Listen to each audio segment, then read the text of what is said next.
Welcome to Dem Boyz, a podcast that's currently locked in on a riveting game of solitaire. We're one Saints fan and one Cowboys fan, one fan of who dat and one fan of dat win. We're here to give weekly takes, game recaps, bad betting picks. Those Oilers are dead, Paul. They're dead to me. Game previews and Seinfeld references. They're also dead to the city of Houston, but that's another story. Different Oilers. Sorry. This week, we're sticking with our Bizarro theme from last week. We're going to choose players for our patron Saint and Cowboy that played for both the Saints and Cowboys, but also played for their respective division rivals, Falcons and Eagles. With that in mind, our patron Saint this week is wide receiver Joe Horn, who, Brandon, I believe you drafted last week in our Bizarro draft. I'm actually shocked that you didn't go Billy Joe Tolliver here. Yeah, I could have gone Bobby Hebert too. Could have gone a couple different places. Joe Horn was originally drafted in the 5th round of the 1996 draft, 135th overall by the Kansas City Chiefs. He spent 4 seasons with the Chiefs before signing with the Saints in 2000, where he would spend 7 seasons.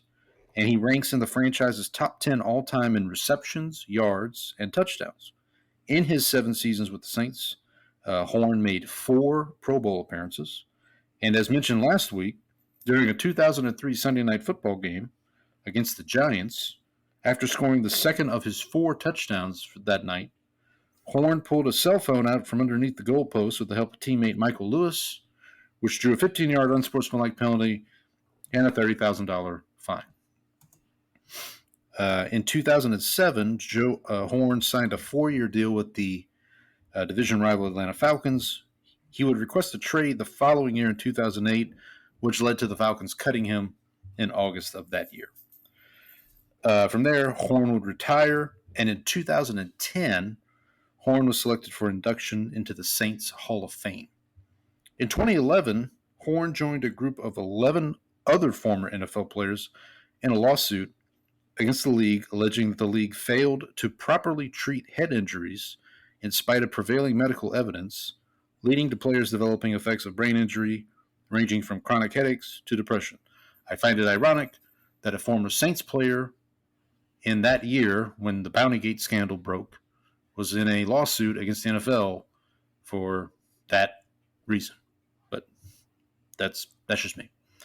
In 2019, federal prosecutors announced that Horn was one of 12 former NFL players charged with defrauding the league's retiree health care plan of $3.4 million via phony claims of medical equipment. Now, I cannot confirm if those 12 players are the same 12 players that were in the lawsuit against the NFL in 2011. But the head injuries made it do it. Never know. Horn would plead guilty to 1 count of conspiracy to commit healthcare fraud, and in November 2021, he was sentenced to 3 years probation and ordered to perform 200 hours of community service. That same year, 2021, his son, JC, was selected 8th overall in the NFL draft by another NFC South team, the Carolina Panthers. Joe Horn was this NFL scam was not perpetrated by Big Baby Davis, was it? No, I don't think so. That would be a hell of a trick if it was. Well, I mean, you remember Glenn Big Baby Davis also did the same kind of scam with the NBA. Isn't he in prison now for that? Yeah, his defense did not work. His attempted defense did not work out for him. Much like his playing career. All right. So our patron Cowboy this week was not involved in any medical scams. That was Orlando Scandrick, a native of Los Alamitos, California. Scandrick played college at Boise State, the alma mater of current Saints head coach Kellen Moore. He started 39 of 40 games before leaving after his junior season. In 2007, he set a single-season school record with 4 block kicks, which included field goals and point-afters, extra points. Scandrick was drafted in the 5th round in 2008 by the Cowboys, who traded a 5th and 7th rounder to move up to get him. He started that season as the third cornerback behind Mike Jenkins and Anthony Henry, as Adam Jones was suspended for 6 games, and Terrence Newman was missing time with a groin injury. Scandrick would go on to play 9 years with the Cowboys from 2008 to 2017, missing the 2015 season due to a torn ACL. He recorded 8 interceptions, including 1 that he returned for a touchdown in that time. He then played in 2018 with the Chiefs before joining the Eagles in 2019 for 1 season. He played just 3 games for the Eagles, starting once, and recorded 2 forced fumbles. I'm Paul, the Saints fan. I'm Brandon, the Cowboys fan. And we're your host, Izzy. Tell them what time it is. Yeah, that's it. It's go time. Let's see you lift that. Mr. Mandelbaum, please. It's go time. This one's for you, Pop. It's go time. It's go time. You've been married 3 times. That's it! It's go time! It's go time. All right, we got that right this week. There's a feather in our cap. We did it. Mission accomplished. Mission accomplished. Back to base, Joe. All right, a few housekeeping items before we get into the rest of the show here. If you want to contact the show, you can do so via email, blessdemboys@gmail.com, BLESSDEMBOYZ. We're still on X. You were telling me before the show we could try to get Pope Leo to follow us, but apparently he's not following anybody. Pope Leo, hello. Why did I not think of that until just Oh, man. Well, in my defense, I don't think anybody else has thought of it either, but that's another. We need to. Where's Chat GPT when you need it? I'm going to see if I can get it to. Yeah, you noodle with that. If you want to follow us, we're at bless_dem_boys. You can follow me at Paul Elliott _316, PAULELLIOTT _316. Brandon is at Ball from Grace. You can follow the show on Blue Sky. We're still there. If you want to follow us there, and you can listen to us on Spotify and Apple Podcasts. You can also listen to us now on YouTube. So please, however you listen to us, thank you. We appreciate it. But we ask that you like, share, subscribe, leave a rating and review. Tell your friends, tell your enemies, tell the bots. I think the bots are still holding strong with us. I think so. I need to check on Blue Sky. That's where the action is. Yeah, that's where the bots had started to make their way over there. Should we maybe try to get Stephen A. Smith to follow us? Yeah, maybe we can challenge him to a competitive solitaire. I mean, look, if we can come up with a way to do competitive Immaculate Grid, I think competitive. Yeah, I think we can do that. I think competitive solitaire is the next. Let's see. We have 7 followers on Blue Sky. I don't know if that's. 2 of them are. One is me and the other one's you. We've got a couple other folks here. 1, 2, 3, 4. Wait, this is weird. So it says 7 followers, but I'm only seeing 5 accounts. It's got to be. The rest must be bots, I guess. Yeah. Well, anyway, shout out to those folks. We appreciate it. What are we up? I haven't checked our Twitter. I just want to, just for yucks while we're here. We are at 21 followers on Twitter.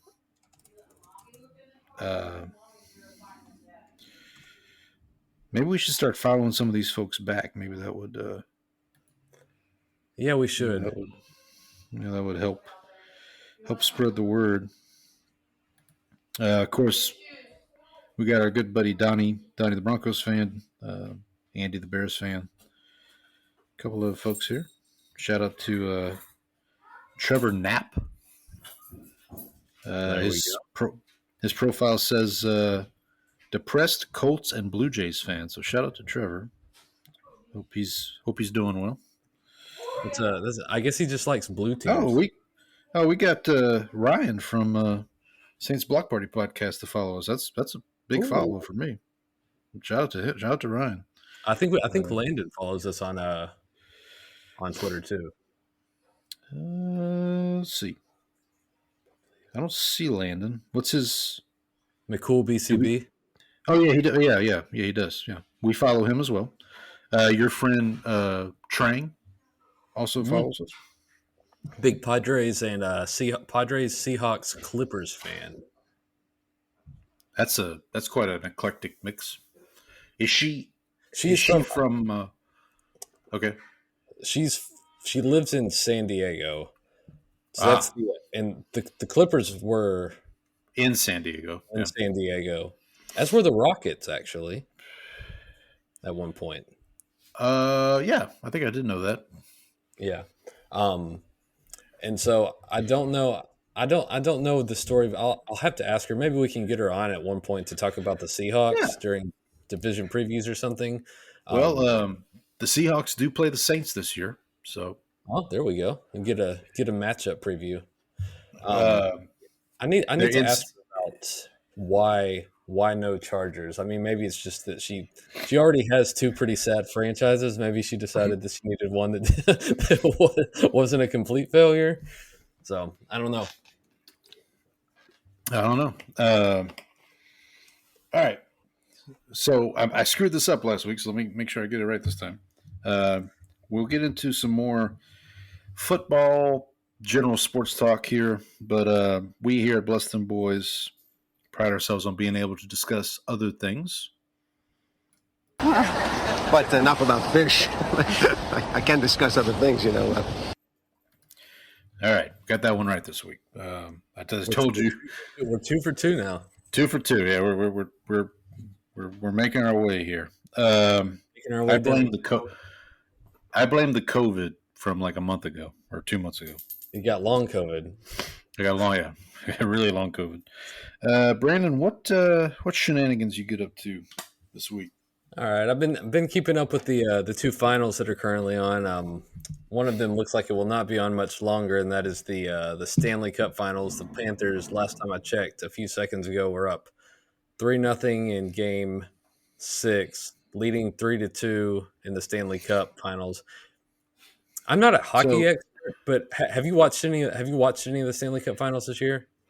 No, but real quick. So it is possible that while we're recording this, a Stanley Cup champion is crowned? Very likely, I would say. Very likely. Okay. All right. We'll keep an eye on it. No, I haven't. As you know, I am not. It's not that I don't have anything against hockey. It's just I've never made the concerted effort to get into it. Does that make sense? Like I've never yeah. I'm gonna have to send you this image that I just concocted in just a moment. That's why I'm laughing. Oh boy! Stand by. Stand by. We'll fire it out from the podcast account as well. Okay. Will it get us more followers potentially? I like to think so. Should we? If it's what I'm thinking it is, should we tag our friends over at this podcast? Oh, we absolutely should. Okay. All right.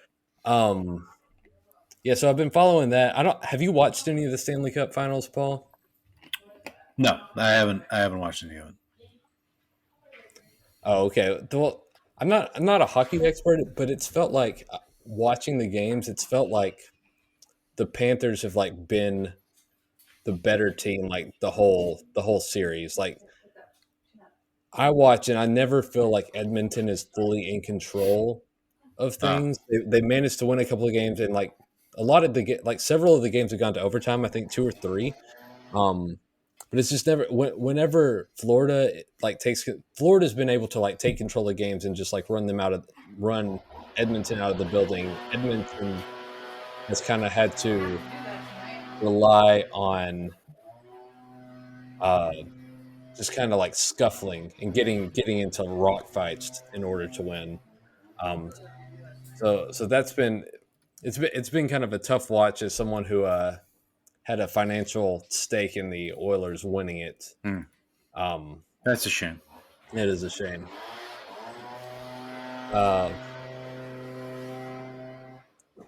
So we've also got.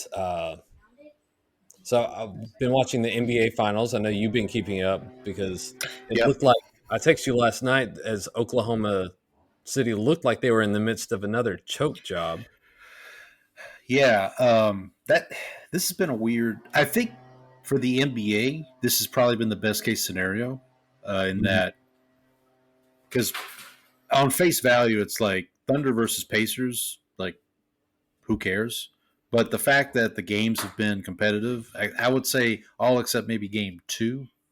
I think game two was kind of a blowout, Yeah, but like the fact that they're A, competitive, and B, like the Pacers have just been so resurgent over the, like, going back to last night's game, I was, when I had it on, I kind of was paying attention to it on ESPN. I turned on third quarter when the Pacers were kind of making their comeback, and I texted you at one point, TJ McConnell equals JJ Barea. mm-hmm. Because it's Short, like white guy. short white guy who like comes in, makes things happen, and he'll probably get like a big contract from another team at some point. Like you'll never hear from him again. But yeah, it's I think for the NBA, this is, like I said, best case scenario, like the way this series has panned out. Now the Halliburton thing last night, he gets injured, doesn't play well when he comes back in. I'm sure the injury had, 0 field goals. yeah, I'm sure the injury had something to do with that, or maybe it didn't. I don't know. That looks like he might not be available for Game 6. I'm not sure he's still out. I would like to see it go 7. I think I said Thunder in 6 when we Yeah, did. I think we were saying 5 or 6. I said I 5. think you said 5. I said 6. So I mean, I'd like the Thunder to. I'd like to be right. That'd be cool. But the Thunder just look like. Sorry for those listening at home. Brandon just showed me the image that he was discussing a minute ago. Oh, Leo, hello. He works. He works He's at the Vatican. He's an old man. He's confused. That's just. Oh man, that's what we need. I'll fire this off the account as we talk. Yeah, you do that. Oh, you texted it to me. That does not look like. It doesn't look like Uncle Leo at all. It kind of does if you look really close. Yeah, I guess so. What we talk? Oh, the NBA Finals. So let me ask you this question. Let's say the Thunder close it out. Is it tomorrow night? Is Game 6? Okay. Hypothetically, let's say they close it out tomorrow night. Who's the MVP in your opinion? Well, if Jalen Williams goes off again, it might be Jalen Williams. Yeah, I haven't been paying that close of attention. Like I have a, like, if it were the Pacers, I would say maybe Halliburton. Well, except for last night's game, but I would say maybe Halliburton or somebody like that. But the thing about Jalen Williams, I texted you this, I think during Game 4, he had a breakaway at one point, and I texted you and I said something to the effect of like, I didn't realize he looked like Russell Westbrook. Like it looked like Russell Westbrook was on the Thunder again because he even wears the arm sleeve down his right arm, and I was like, and the way he ran with the ball and all that stuff was like I don't watch a ton of Thunder for just in my free time, but yeah, and then we're also 8 days from the NBA draft. The Cooper Flag era is going to start in Dallas, apparently, unless they trade the pick, I guess. Well, you never know with Nico. Never know with Nico. Yeah, it's strange. And then, of course, there's all the offseason talk of Giannis getting traded potentially. That'll be interesting to see. I know Jaylen Brown for the Celtics. He's on recovery from his AC. Was it his ACL he tore? Or I forget what his injury was. Are you talking about Jason Tatum? I'm sorry, Jason Tatum, not Jaylen Brown. He tore his Achilles. It's Achilles. I apologize. I didn't mean to. I didn't mean to. I'm sorry, Celtics fans. I didn't mean to. You just took out Jaylen Brown, the MVP. I think last episode you tried to say that Jason Tatum was the MVP of the finals. Like, you're just killing Jaylen Brown over here. I did. No. Yeah, he's I'm sorry. I'm sorry about that. Yeah. So like I say, hopefully Pacers can, because for the Pacers, I'd hate to see them lose at home, like lose Game 6 at home. right. And It's hard to think they've got much of a chance if Halliburton's going to be like seriously injured, though. Like, how bad is that calf strain? Is like the real question. And for me too, I also like to see teams win a championship at home. So I would rather the Thunder win it in Game 7 at home.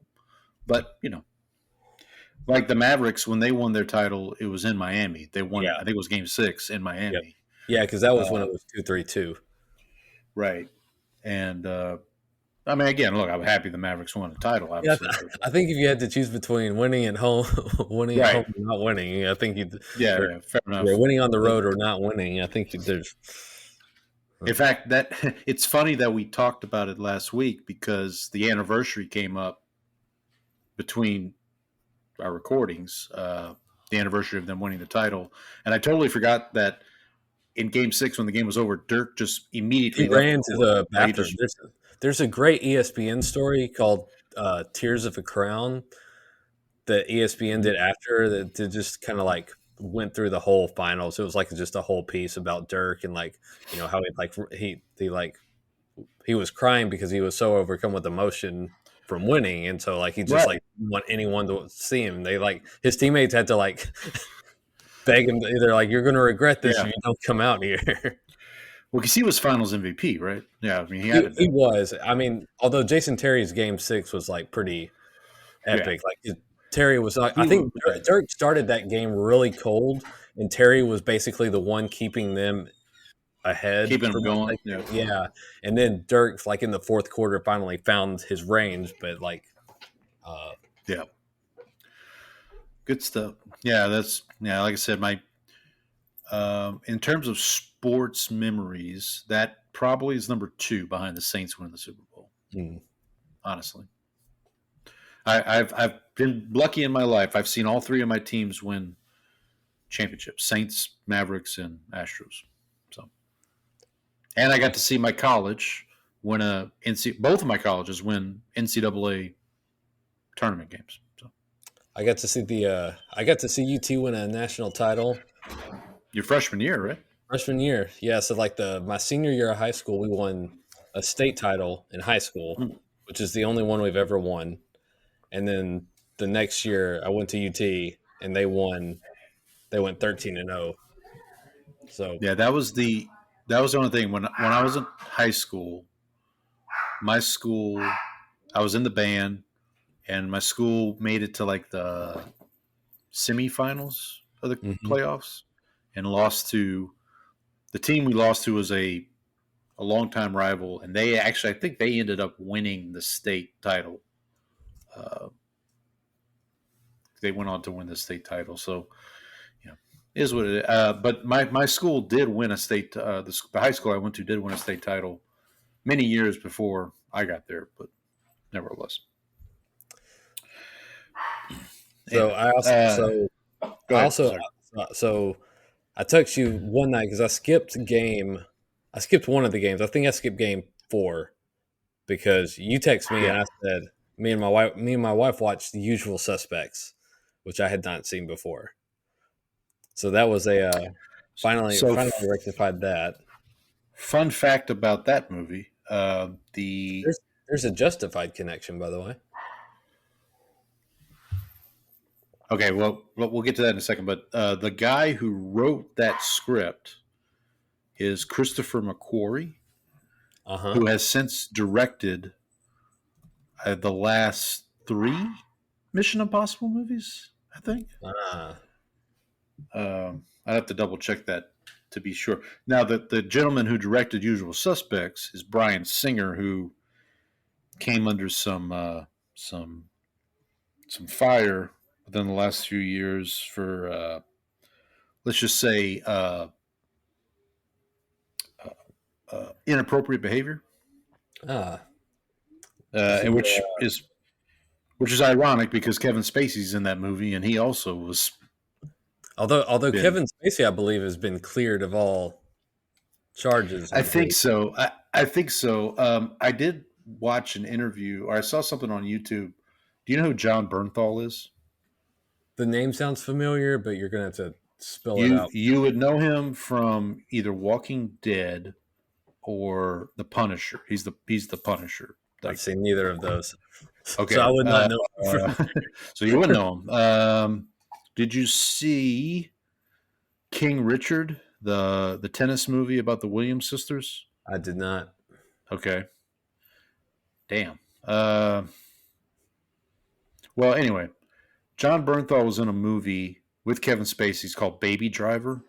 It came out several years ago, and he was basically like, yeah, Kevin Spacey's an asshole, pretty much. Oh. Like he didn't accuse him of anything criminal, but he was basically like, yeah, he was a jerk to everybody and didn't really like working with them and all that stuff. So, but yeah, no, Usual Suspects as a movie, one of my favorites. Like, it was one of the first movies I saw that I was like, I got to watch that again because the twist is just so good.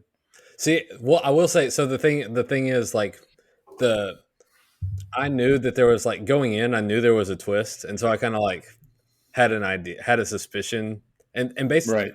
because I also knew like Kevin Spacey's reputation too, Right. like as an actor, like he kind of plays a lot of like sleazy characters, and so like I kind of like my wife and I kind of like both saw it coming. It was like, oh, I think he's Kaiser Soze. Yeah. But it was a movie. What's the Justified connection? So his name, was it Redfoot? Redfoot, yeah, Redfoot was one of the guys who hooks him up with deals in like once they get out to California or whatever. He was Okay. He's in Justified. I can't remember what character he is. Redfoot. Yeah, if you look up Redfoot I'm looking through the cast list right now to see. So I have a quick. So in this movie, this was like the first time I ever saw Benicio del Toro. I didn't even recognize him at all. But he says at one point in the movie, he says he'll flip you for real. And one of my buddies in college, we used to just say that to each other. Just that's how we would if we saw each other, we'd be like, "You flip you for real." Like that was always one of our favorite. One of your catchphrases. Because it just comes out of nowhere. Like he just kind of just. Let's see, That character's kind of like jumpy. He's all like. Oh, okay. I know this guy. Yeah, I know this guy. Yeah, he was also Redfoot was also in Pulp Fiction. He played a character in Pulp Fiction. He was in. I know him from The Mask. He's the bad guy in The Mask. I haven't seen The Mask in so long. Yeah. Neither have I actually. And then on Saturday we took the kids to go and see How to Train Your Dragon, the live action movie. It was pretty good. It was. We enjoyed it. So my wife. So we had, as I was telling you before we turned the mics on, we've had work. Guys were here at the house today working on the roof, so obviously couldn't go outside because they were, doing that. My wife had planned to take the kids to the pool in our neighborhood, but it rained on Sunday. Well, no. Well, it did, but I mean, the pool got shut down by the county because they didn't have their permits in order or something like that. That's always good. Anyway, so to make it up to the kids, my wife was like, "Oh, I'll take them to a movie tomorrow," and she was like, it was basically between How to Train Your Dragon or Lilo and Stitch, and I think my kids decided on How to Train Your Dragon. So you did not partake in the movie going festivities? Well, no, they should be going tomorrow. Tomorrow. Oh, okay. Yeah. For some reason, I thought this happened over the weekend. No. They were going to go. So they were going to go again. They were going to do the pool today. So because they couldn't do that, she's going to make it up to them. Gotcha. Going to the movies tomorrow. But yeah, so I will report back next week on what their review is. Speaking of reviews, Paul, you as we were getting set to start the show, you said that we have resolved a great mystery in the. We have. Let me give me a second. I want to make sure I accurately reflect this. Ranking? Say again? Did she give you a full ranking? No, but she did give me she has a tie. So for those that don't know what we're talking about, a couple weeks ago, I forget how we got on the subject of Harry Potter. I mentioned that my wife is a big Harry Potter fan. The question posed by my colleague was, well, what's her favorite book? And I, being the horrible husband that I am, did not know the answer and have excuse me, have and was derelict in my duties to finding it out. Yes, I asked. We've asked multiple episodes now. This has been a run. Yeah. Okay. Here we go. All right. So this was Thursday. She texted me this. For your question on my favorite Harry Potter book, it's a tie between Goblet of Fire and the Deathly Hallows. Okay. Those are the two best. Fourth and the seventh, right? Correct. Yeah. Those are the two best ones. I'll say like that is correct. If he had come back with Order of the Phoenix, I would have questions. Okay, I couldn't remember if it was questions. I couldn't remember what was the one you said like sucked.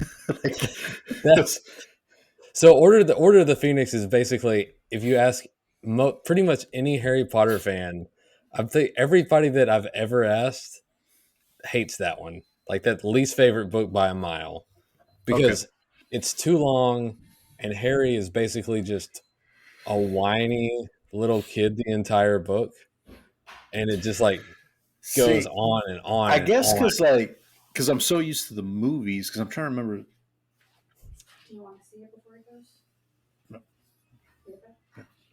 No. I'm trying to remember, because in the movie, I want to say, isn't the movie highly regarded?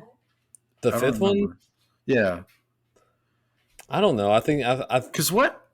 Okay, so the fourth one, obviously, that's a big one because that's when Voldemort first appears. Yeah, he comes back. He gets his human form. Yeah. And then Order of the Phoenix, is that? This is before Voldemort becomes Pope in in Conclave, yes.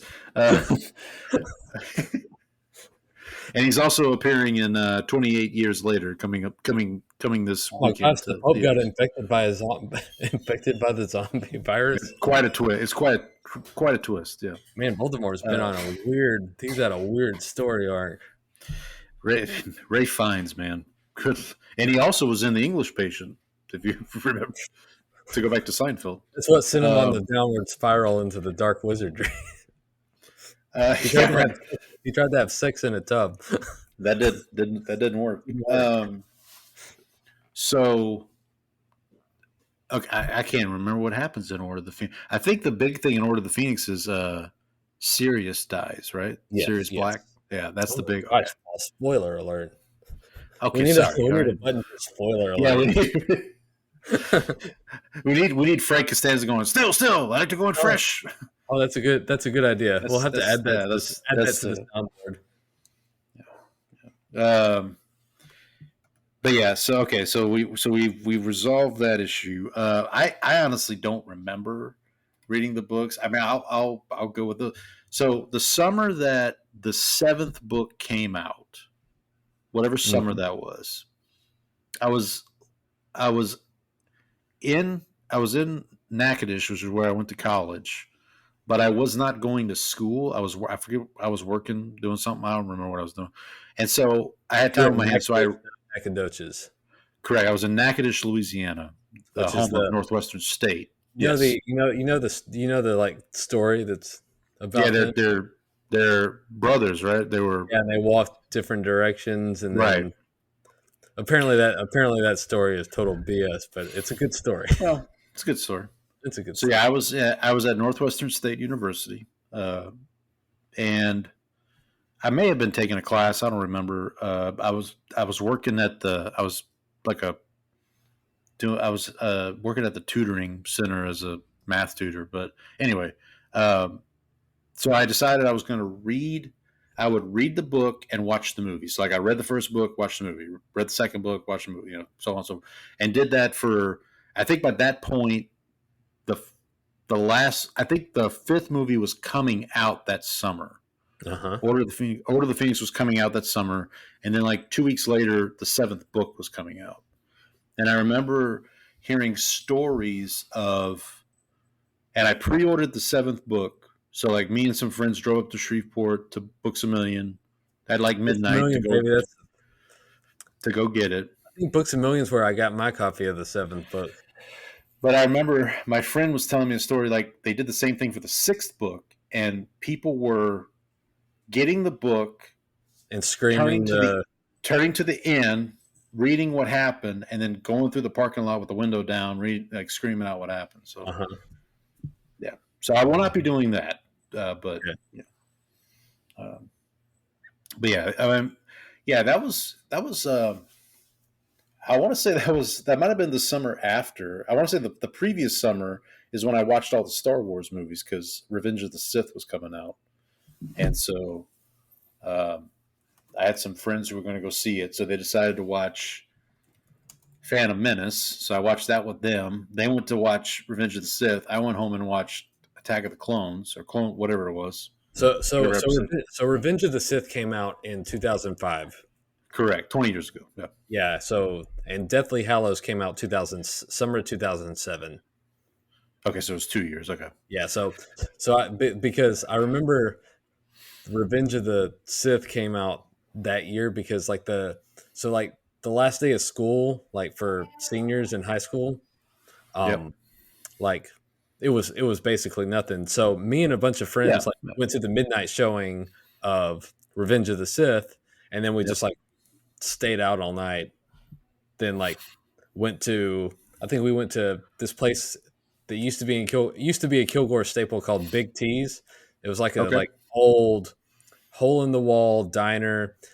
You'd go in and you'd come out smelling like cigarettes and grease, basically, because it was just everyone's smoking in there, and also it was so small that you could the grease from the bacon and everything cooking would just permeate the air. There was no ventilation, and so we did that for breakfast. Then we went to school, and I think we got out at 12, and then I went home and slept for 12 hours.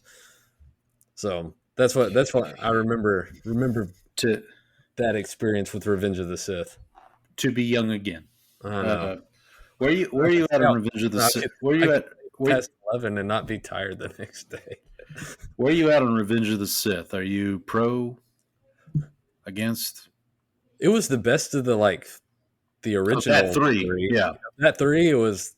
Yeah, I liked it. I thought that one was fine. So again, the second one was terrible. So in 2005, I had not seen any Star Wars completely at all. I knew about the story. I knew about the Luke, I am your father. I knew about all that stuff. So I watched Phantom Menace with these friends of mine, and I had seen Phantom Menace because I remember the fight at the end with Darth Maul. And then so I went home, watched Attack of the Clones. I was like, yeah, this is all right, whatever. That's where the Siths go shopping at the Darth Maul. At the Darth Maul, yeah, that's a good one. And then my roommate at the time had gone to see Revenge of the Sith. When he got home, I'm like, hey man, I'm gonna go see Revenge of the Sith tomorrow. He's like, well, I'll go with you. So he'll go see it again. And so we went, and I remember being blown away. I was like, this is awesome. This movie is fantastic. See, I liked it. I thought it was good too. Then went home and watched the original trilogy. So I watched New Hope, Empire Strikes Back, Return of the Jedi. So I basically watched all 6 of those movies in a weekend, basically. But yeah, I always was, and then so as the years went, and people were like, "Yeah, the original trilogy sucks." It's like, yeah, but Revenge of the Sith is. And I bring this up because you're probably aware of this, but Revenge of the Sith was put back in theaters a couple weeks ago, and it won like the box office for the weekend. Oh, it was. I guess it was 20-year anniversary, right? Yeah, it was a 20-year anniversary, and they put it back in theaters, and it either won the box office or it made like it did much better than people thought it was going to do. And so, just wanted to throw that out there for the fans of that movie. So when you brought it up, I thought we could go down that path. Anything else you want to? I mean, I watched a little baseball, keeping up with the Rangers since there's about to be absolutely nothing else on sports related. What about you, Paul? Do you remember? Well, real quick before I go, do you remember? I remember for a long time, you'd get to this point of the year, NBA Finals winding down, you'd have the NBA draft, and then you'd have the All-Star game, the NBA, the Major League Baseball All-Star weekend. So you have the Home Run Derby on Monday, you'd have the game on Tuesday, and then Wednesday there was nothing. Isn't that when they do the ESPYs? Because there was they would do the ESPYs because there was nothing else on. Yep. And now it feels like, I want to say, now it feels like there's at least something on that Wednesday. Maybe not. I mean, WNBA action. WNBA. I was watching the. Who does Caitlin Clark play for? The Fever. I was watching them. I was watching their game earlier. And then, but now, like a week later, training camp starts for the NFL. Like, I think training camps start that next week for some teams. I don't know about everybody, but yeah, it's usually it's like mid-July, basically into July. Right. And then that kind of gives you false hope. I don't want to say false hope, but like, because August is really like the month you have to get through, because like there's, in order to get to football season. But we're getting there. Also, is the only hope I have in football season, Paul. All right. So for me, talk through a few things here. So I knocked out a couple of series here, or a couple of franchises, I should say. So I previously, I think I spoke about watching the first 3 Alien movies. So Alien, Aliens, Alien 3. So I went back and finished the series. I watched Resurrection, which was this inspired by the riots in Los Angeles? No, I don't think so. Aliens. Oh no. No. Not going there. Nope.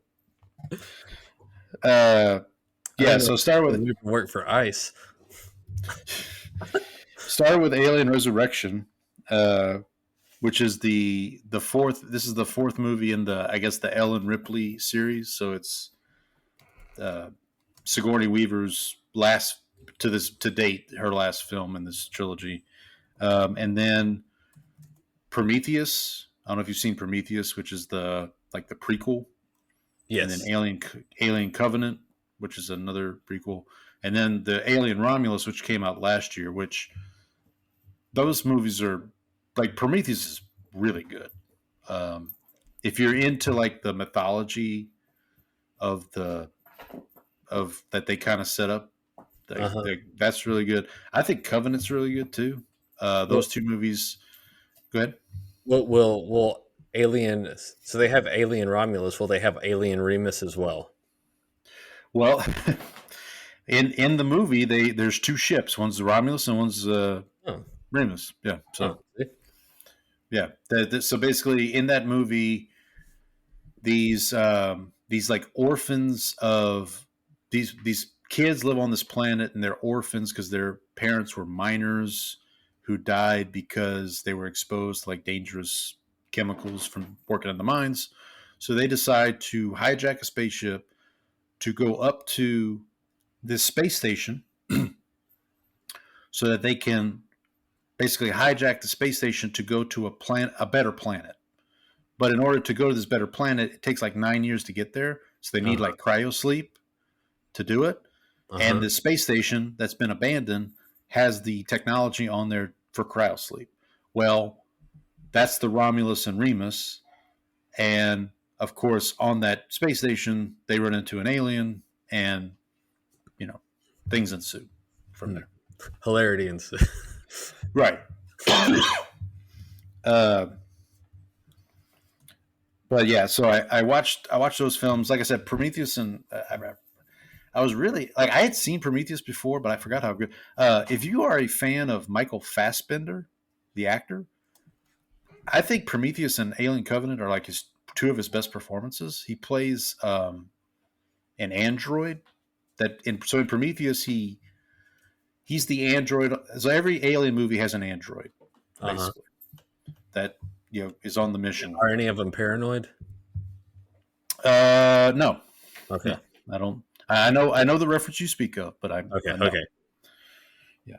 But yeah. So I don't want to give too much away about him, but let's just say it's always a touch and go with the androids on these missions because you don't know if you don't know their intentions, I guess, because they're an android, so it's hard to read them. But speaking of Radiohead, okay. I did forget to mention this, but I did pull up the. I told you I've been going through the Deer Hunters catalog. Yeah. And I also started the new King Gizzard and the Lizard Wizard album. Okay. Yep, I saw they had a new album. Yeah, I think it's like their 27th or 29th studio album or something. They put out a lot of music. It is cranking it out, huh? Yeah. So it's actually the King Gizzard and the Lizard Wizard album's been really good. Highly recommend. I think you'd like that actually. I've listened to a little bit of their music. One of the YouTube channels that I like to watch that's about music and music theory. Mm-hmm. He did a video specifically about King Gizzard and the Lizard Wizard, and it sounded pretty good. I just haven't gone back to re-listen, but okay, so that's the Alien franchise. I also watched the movies in the Predator franchise. I have not yet. I will make the point. I have not watched Alien versus Predator. I haven't watched those movies. That's a good movie. We watched it in college. Please understand that the fact that I said this is a good movie and I watched it in college may give you what reference of what kind of movie it is. Right. So the original Predator I had seen before. That's get to the chopper. Yeah, of course. That's like the quintessential 80s movie. Mm-hmm. I had never seen. Have you seen Predator 2 with Danny Glover? I don't think I have. I think I've just watched the original one. This movie is a little more applicable to the situation in Los Angeles because it's set in Los Angeles and it's in a kind of. So the movie came out in 1990.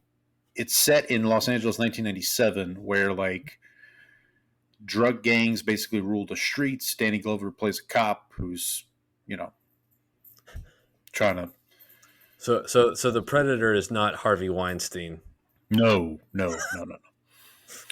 So basically, the Predator sees what's happening in Los Angeles as an opportunity to wreak havoc, basically, and Danny Glover has to combat the Predator.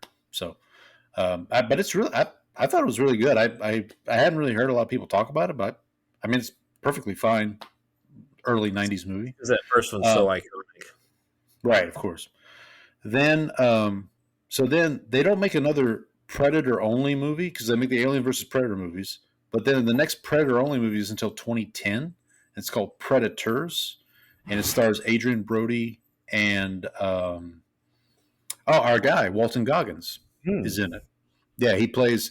So basically, it's a really cool concept. So the movie begins. I don't think this is a spoiler because it happens in like the first 5 minutes of the movie. But when the movie begins, you see Adrian Brody is falling through the air, and you're like, "What is going on?" So like he's falling through the air, but he's like asleep, and he wakes up and he realizes like, "Holy crap! I got to get my parachute open," and so he lands on this planet. You presume it's Earth, but then he meets these other folks like Walton Goggins and Mahershala Ali is in this movie. Who else is in this movie? Topher Grace is in this movie.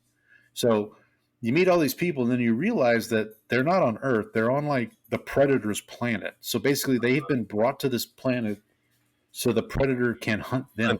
Yeah. Yeah. So really, I thought it was a really cool concept for a movie. Like, so there's that one. Then there's the next movie is The Predator, which was written by Shane Black, or was directed by Shane Black, the same guy who did. Have you seen The Nice Guys? Or like, he wrote the Lethal Weapon movies back in the day. So it's a little more. The Predator, also the name of a very good Ice Cube album. There you go. And then the last two, one came out in 2022. It's called Prey, which is the Predator is hunting. It's set in so like it's set during. I don't remember what time. People are gonna kill me for this, but like it's set during like Native American times, like early Native American times, and the protagonist is this Native American. I forget her name, but basically she wants to be a hunter, so she has to go on a hunt, and this ends up being she's hunted by the Predator, and she has to like combat the Predator, and it's one of these things where like she sees him, but nobody believes her. Like everybody's like, you're crazy. He's got the camouflage. He's got the like right. So, but it's really cool because like she's the first like protagonist in this series that's not already a developed killer. So like, like in the first movie, there's Arnold and all these Marines. In the second movie, Danny Glover's a cop. In Predators, like Adrian Brody's a special team or special teams. He's a gunner. He's a gunner. Yeah, he's a different kind of gunner. And the Predator, the main character is played by Boyd Holbrook, and he's like a former Marine. But she's just like this.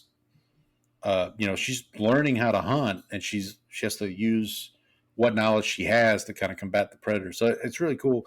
And then they came out with one a couple weeks ago, or actually it's a couple weeks ago. I think it was this year. It's called The Killer of Killers. Which is an yes.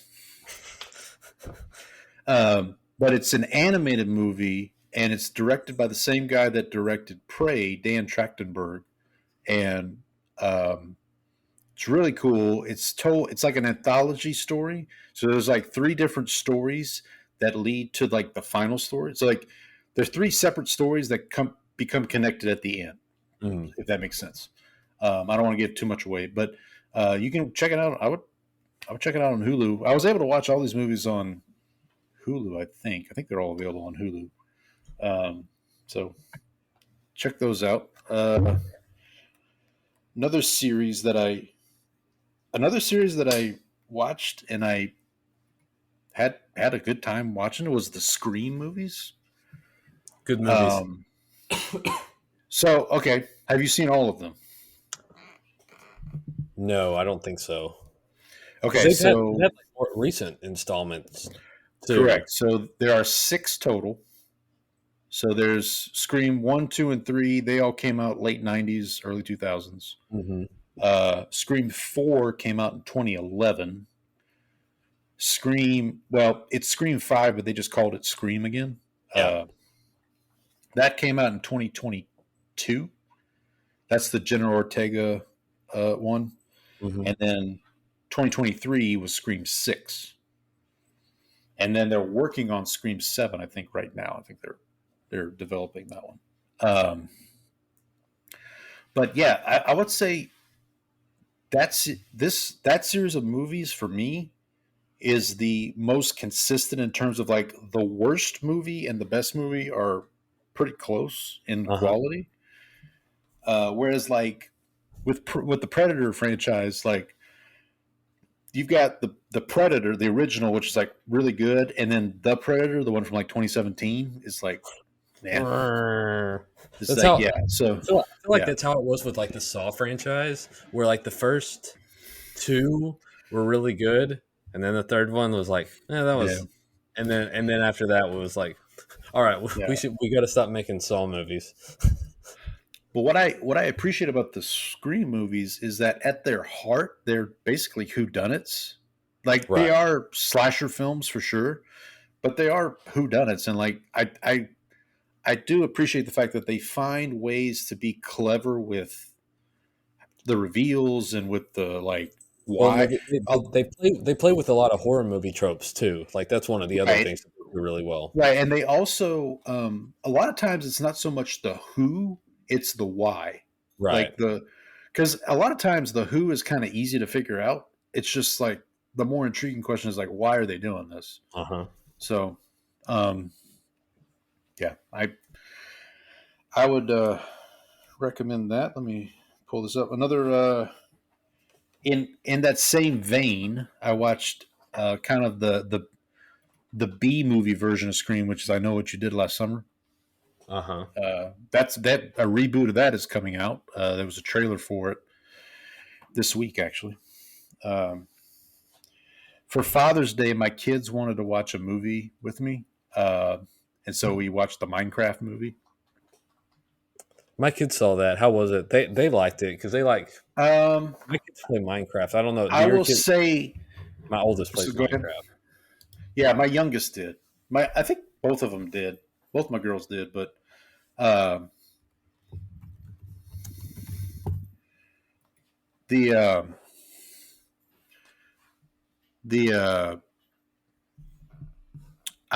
enjoyed it for the most part.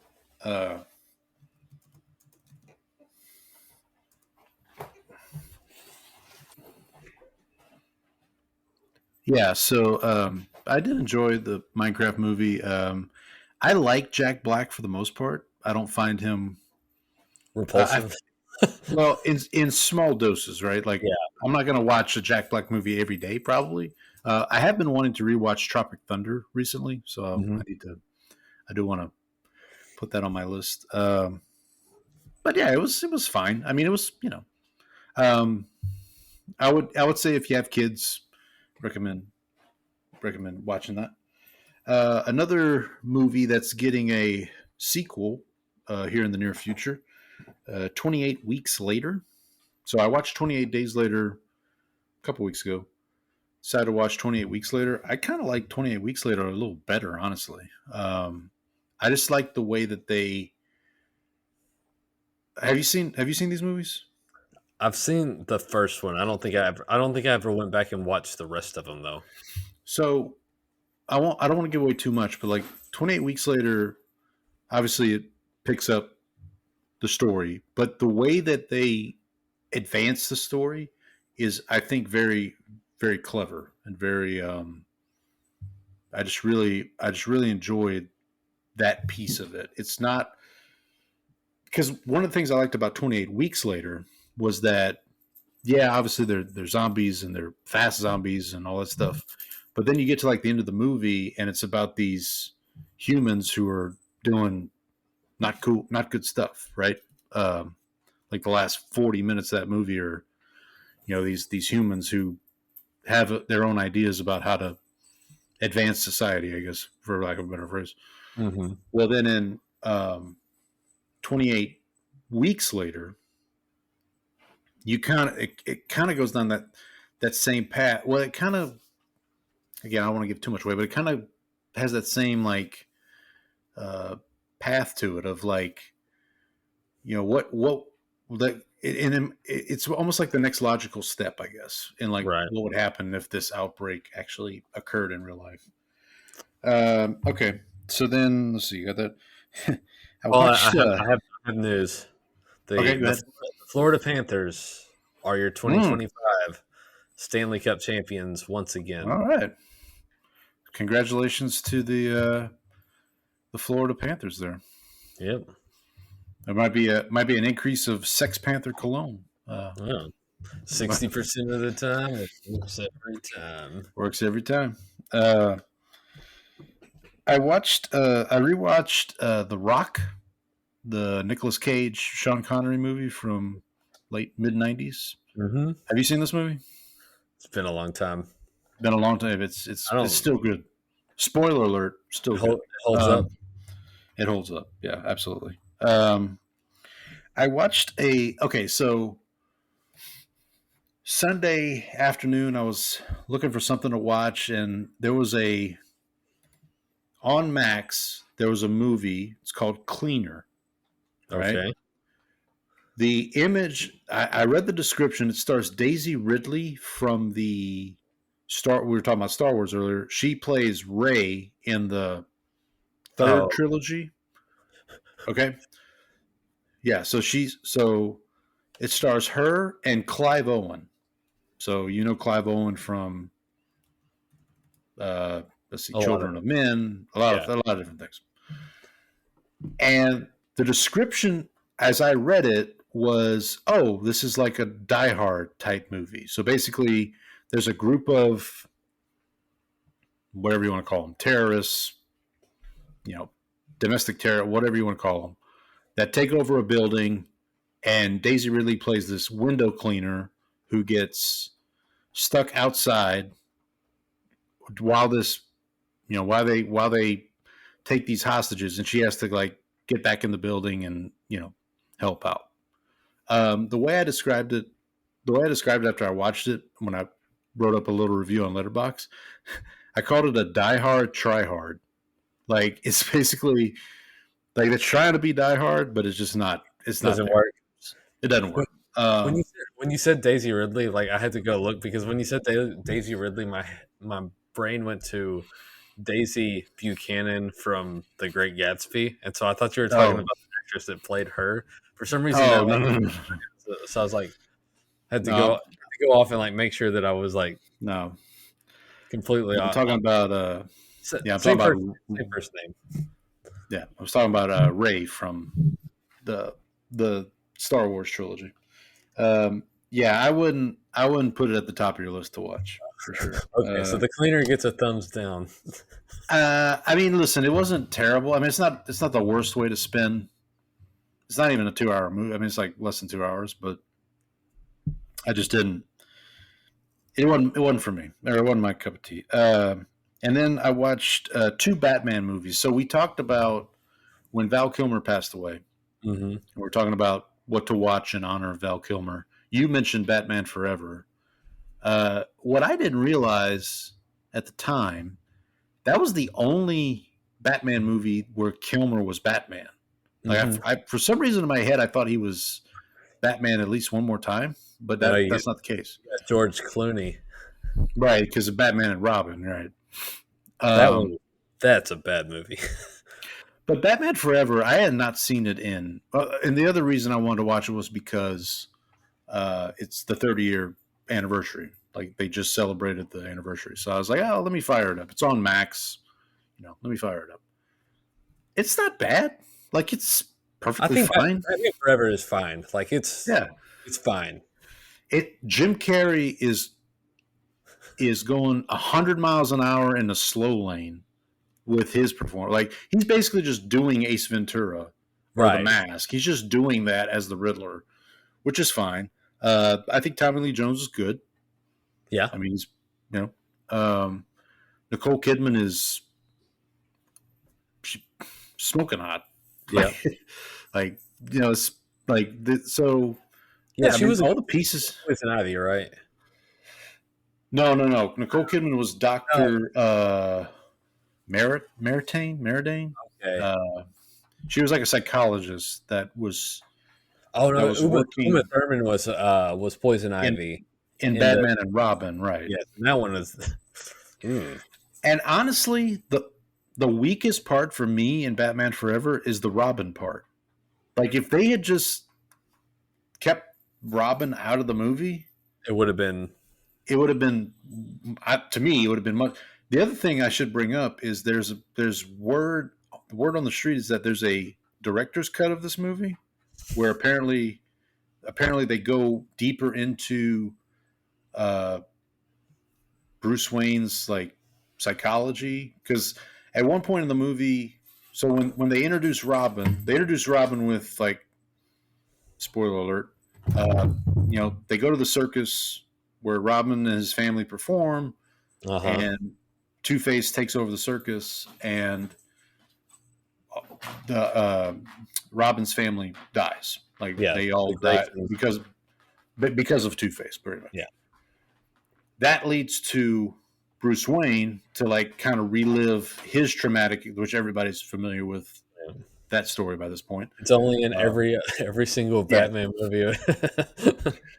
But apparently, in the director's cut, they were going to dive into that part of it more, like more into like Bruce Wayne's psyche, because Jim Carrey plays the Riddler, and his thing is he's got this like device that you put on your TV, and you think it's enhancing your viewing experience, but really what he's doing is he's mind control or something. Yeah, it's really a mind control thing. So, listen, is it a perfect movie? No, it's not the best Batman movie by any means. But Speaking of which, my kid might be becoming the Riddler. There you go. Watch out for that. Yeah. Watch out for that. That's, and then just to round out here, the other Batman related movie I watched was Batman Returns, which is the one right before Batman Forever. That's the last Michael Keaton Batman movie with yeah. What's her name? Michelle Pfeiffer. Michelle Pfeiffer. Yep. Yeah, buddy. Wasn't her sister? Wasn't Dee Dee in? Yes. She's the waitress that gives George the finger. I think she was also in. I'm pretty sure that's. I think she was in. Wait, hang on. Who? Michelle Pfeiffer or her sister? I know this because on the Notes About Nothing from the DVD, I have a story. I have a reason. You want to defend yourself there? Hang on, Michelle. How do you spell? Dee Dee is Deedee. Deedee. Whoa, she was in a movie called The All Nighter, which looks pretty scandalous over here. You don't say. She's got a corn dog in this picture. I'm not going to ask what happens with that. Easy, big fella. Let's see. She plays Victoria. Oh, she's not the waitress. She's the girl in the opposite that George hits on at the beginning of the episode. Oh, with the I'm single and I live with my parents. I'm unemployed and I live with my parents. Yeah. And she's like, I'm Victoria. Hi. That's Dee Dee Pfeiffer. That's okay. So I apologize. I think the waitress, the one I'm thinking of that gave George the finger, I think that's Julia's sister, Julia Louis-Dreyfus's like half sister or something. Oh, maybe. Oh, the finger one. Yeah, the one who's like, yeah, it's right here, and she's like, she's pointing with her middle finger. So yeah, I think that's about any DoorDash incidents. No, no. I mean, so today was kind of obviously with the guys that were here working on my. So they kind of told us, like, you can leave throughout the day, but just like let us know if you're going to leave, because we don't want to. Because obviously they're throwing things off the roof. They don't want like. So at one point I DoorDashed lunch, and so I had to tell them, like, hey, there's a dasher coming, so like don't throw anything at them. Well, that's good. We didn't want any incidents. We don't want an incident. You know what I thought, Brandon, before we move on? I'm wondering, we don't have to do this we don't have to do this, like maybe when the season starts, we don't have to do this, but like, I was thinking what if each week you and I recommended a movie to each other. And we have to watch it? Okay. To watch for the following week. It doesn't have to be something that we watched. So like this week, I wouldn't have to watch Usual Suspects. I've seen Usual Suspects, but like if there's, I don't know. I mean, we don't have to do it this week either. Maybe we could think about it. Let's try to think of come up with something, because you're putting me on the spot here. I'd have to think of something. You got to go to your archives, yeah. Yeah, my extensive archives. Because there are some. So a lot of times with me, I don't know. For me, a lot of times it's one of these like you saw this week. It's like I watch Scream. It's all right. Let me watch Scream 2. Let me watch Scream. Like it's that kind of thing. It's either that or, I do browse on streaming services sometimes. Like I'll just pull up Netflix and be like, hey, what's on Netflix? Movie wise, and I'll kind of go. Also, I've mentioned the Rewatchables podcast. I'll watch, whatever they're talking about. Like this week, the episode this week, which I think they're dropping tonight, is on Marathon Man, which I've actually watched already. So, which that actually has. No, not John Paul Jones. But there is a Seinfeld connection. Do you remember the Doorman episode? Yes. Kramer. Okay, so there's a point in that episode where Kramer and George are walking together. Kramer spots a van of tourists, and he says, "Hey, George, pretend I'm mugging you." Yes. Pretend I'm mugging you. Give these guys a story to bring back home. Okay, so they do that, and then later in the episode, that group of tourists see Kramer walking down the street, and they're like, "Stop that man! Stop that man!" That is a reference to Marathon Man. Oh, okay. I thought you were going to tell me one of the actors in the group. No. That is so in Marathon Man, the bad guy in the movie is a Nazi war criminal, basically, who has escaped to New York, and he's walking down the street, and a older woman who was in the camps where this guy recognizes him and starts screaming out, "That man, stop that man, stop that!" So that's where the scene comes from. Gotcha. So, but I would recommend Marathon Man. It's a very good movie. It's Dustin Hoffman. It's a young Dustin Hoffman. Mm-hmm. He's in it. Also, Roy Scheider from Jaws. If you've seen it. He and Dustin Hoffman are brothers, and there's a lot of international intrigue, as it were. And so it's on MGM Plus right now, if you have that service. I do not have that one. Yeah. Well, if anybody out there has it, I would recommend you check it out. Pretty good movie. Are we ready to get to NFL news? There's not a lot going on. I can make it short and sweet for the Saints.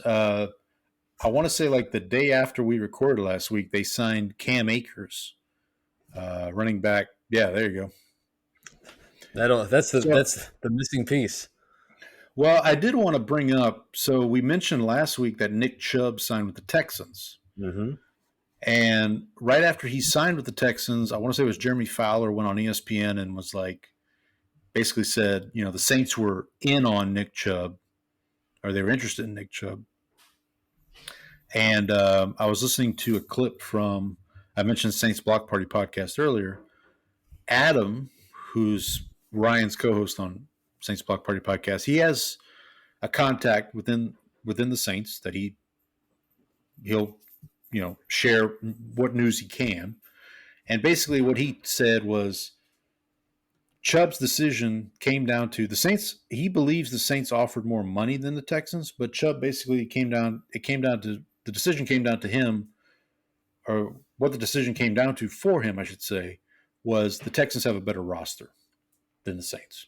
Right. And you're almost guaranteed a playoff game if you go to play for the Texans. And with the Saints, obviously they're kind of in a rebuild, as it were. I also saw a story. So Cam Jordan, longtime Saint, went on, I think it was Kay Adams' show, and they were talking about the quarterback position. And he basically, on the show, asked the team to trade for Jameis Winston. I don't know if you saw this. Okay. He was basically championing the team to trade, because I guess the subject came up of well, look, your quarterback competition right now is between a rookie and a second-year player. What are your thoughts on getting a veteran quarterback in the room? And basically, Cam Jordan was like, "Yeah, let's trade for Jameis." Let's. And then I saw a story today where there's a report. Now this is from the NFL Rumors Twitter account. So I like right. But basically, it's speculated that several veteran Saints players want them to trade for Jameis, and I'm like, and I think I mentioned this we may have talked about this last week. But did you not see the clip of Tyler Shucks throwing the 50-yard pass to? Well, in all seriousness, though, my whole thing with any veteran quarterback is they need to figure out this season if Rattler or Shuck will work. So, bringing in a veteran quarterback, it doesn't do anything for you, right? Disregarding injury. Now, if one of them gets hurt, then that's a different story. But, I'm not. And it's nothing against Jameis. Don't get me wrong. I mean, I think Jameis is great we saw what he did during the Super Bowl. He'll definitely he raises the floor for the team, but it's not the long-term solution. But you got to think that veteran players like Jordan are basically I only got a couple years left. I don't want to have to sit through this. Right. It's basically probably where they're coming from. This leads me to the other thing I want to talk about, which is I read a little bit of an article from Ross Jackson, who does the Locked On Saints podcast. And he was talking about how Kellen Moore has proven so far that he's the perfect hire. From what he's hearing from players, it's the way Kellen Moore's running things, the way he's going about his business. And I can see it too from just listening to him talk. It's okay, this guy has a plan. He's competent. He actually, he's not Dennis Allen. He's really checking all the. That's number one. Number one on the list. He's not Dennis Allen. I have a feeling Dennis Allen's going to get his revenge because the Saints do play the Bears this season. So stay tuned for that. Oh, by the way, I should wrap there. By the way, I should mention I have started doing my predictions. I need to get on. I need to predictions. Download the schedule at some point. Yeah,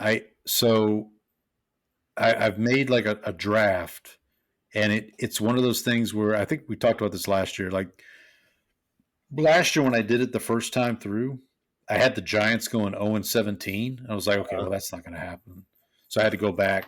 I didn't have anything like that this year. It wasn't anything I had the Chiefs going 17-0, or I had What always surprises me is I think I'm going to have that. I'm going to have I was man, I feel like I'm picking the Eagles to win every game. And then I look back and it's I have them 10-7, or I have them 11-6 or whatever. It's so and so it's not in pen just yet. We'll obviously finalize it before we get to our division previews in August. But I just took a first stab at it. I mean, it's tough right now because they're basically, the NFL is basically on summer break right now. Right. Nobody's doing anything. Nobody's doing anything. In the next 4 weeks or so, the only news that will come out is if players sign, if maybe Trey Hendrickson gets a deal done, TJ Watt gets a deal done, Micah Parsons gets a deal done, Terry McLaurin. Those are the big four right now, I think, unless I'm missing somebody. I think that's it. Yeah, in terms of getting their deals done, or who knows, maybe there's a trade coming. The big free agent right now is Jair Alexander. He's still out there. I don't think I've heard any things on like visits for him yet. I haven't heard anything about visits. I've heard interest from the Vikings and the 49ers. Those are the two teams I've heard. Gotcha. I know the Saints. I think we talked about this a couple weeks ago. The Saints brought in Asante Samuel Jr. for a visit, but they didn't. They ended up nothing happened yet. But he hasn't signed with anybody else, so I guess that's still in play. Yeah, we'll see how things go. I did want to bring back a segment. We haven't done this segment in a while, so get the button ready. All right. We're gonna be watching the Watchers. Oh no! All right, we're gonna have to content ourselves with going 2 for 3 tonight. Oh, that's all right. Hold on. Uh-oh.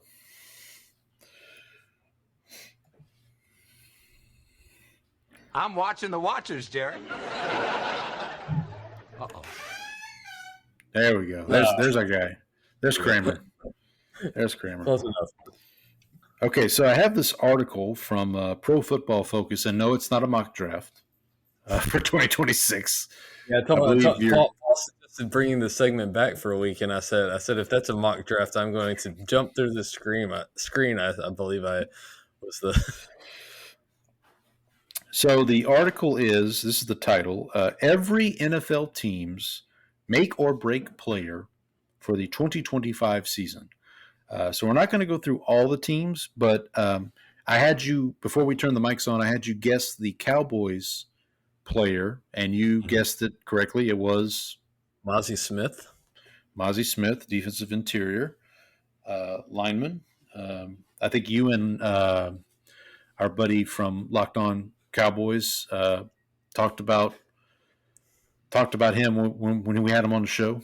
Yeah, we kind of expect some just based on the things that he's kind of undergone through his career, the fact that he hasn't really had a full off season. He plays a position that kind of takes a little while to acclimate at the NFL level, and just sort of some of the stuff that had been done under the previous regime. Think that he might actually be in a spot where he can might be set up for a decent season, I think. Okay. So I'll go ahead and tell you the Saints player that they have, and it's no surprise here. It's Trevor Penning, who was first-round pick back in 2022. Fifth-year option was not picked up by the team. They are moving him from tackle to guard. He's been playing left guard through OTAs and minicamp. The word coming out of camp is that it's been a good switch. Penning has taken to it very well, and it's kind of more of a position that he's suited for because he's more of a mauler. He's more of like a run blocking mauler type player. So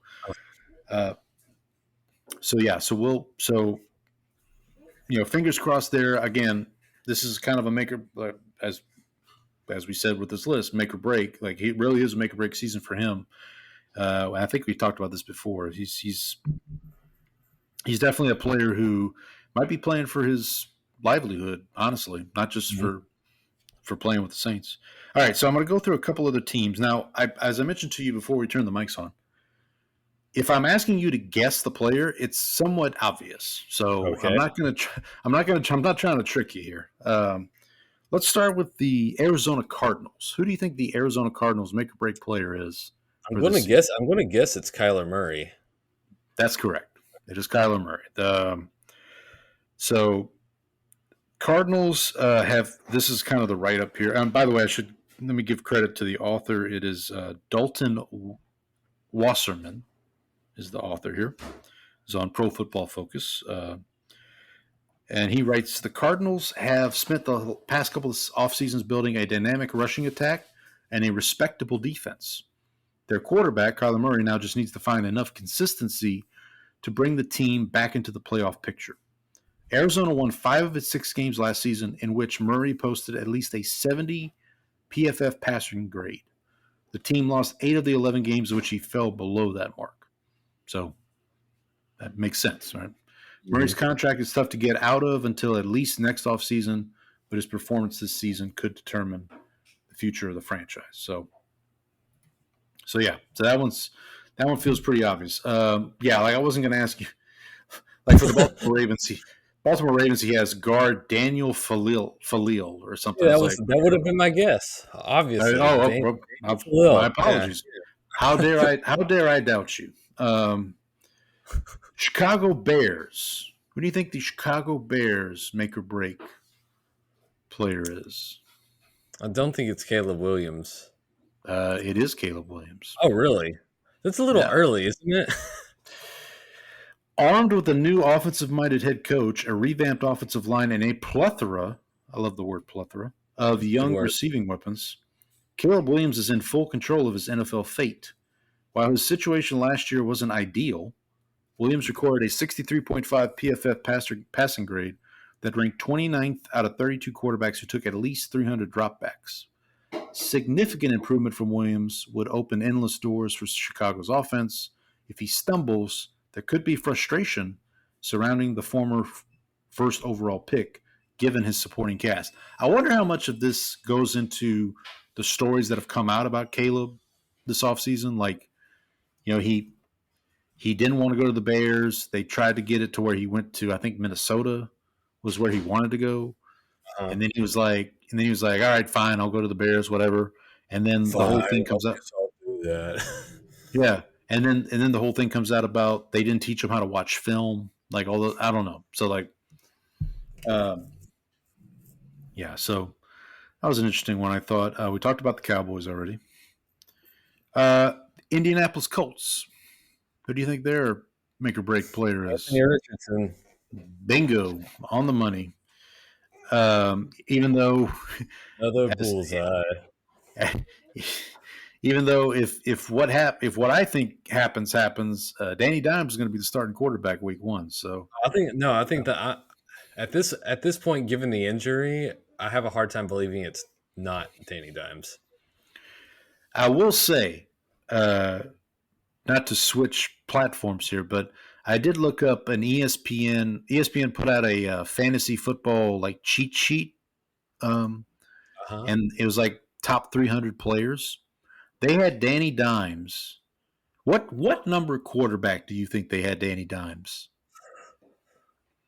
Out of 32? Yes. 30. How about 32? Okay. I was close. They had Danny Dimes behind Tyler Shuck. Tyler Shuck was 31. Danny Dimes was 32. Ooh, the disrespect is real. That's pretty rough. The disrespect is real. I mean, all right, yeah. So so Anthony Richardson is make or break here for him. Here's another easy one: Miami Dolphins. Okay. Who do you think? Tua. Yeah, Tua Tagovailoa. Similar to Kyler Murray. Go ahead. It makes sense. Most of these are quarterbacks. Thanks. Yeah. Similar to Kyler Murray in Arizona, Tua's contract will keep him in Miami as a starter in 25 and most likely 26. Tagovailoa's injury history is an issue as he's only played 17 games in a season once.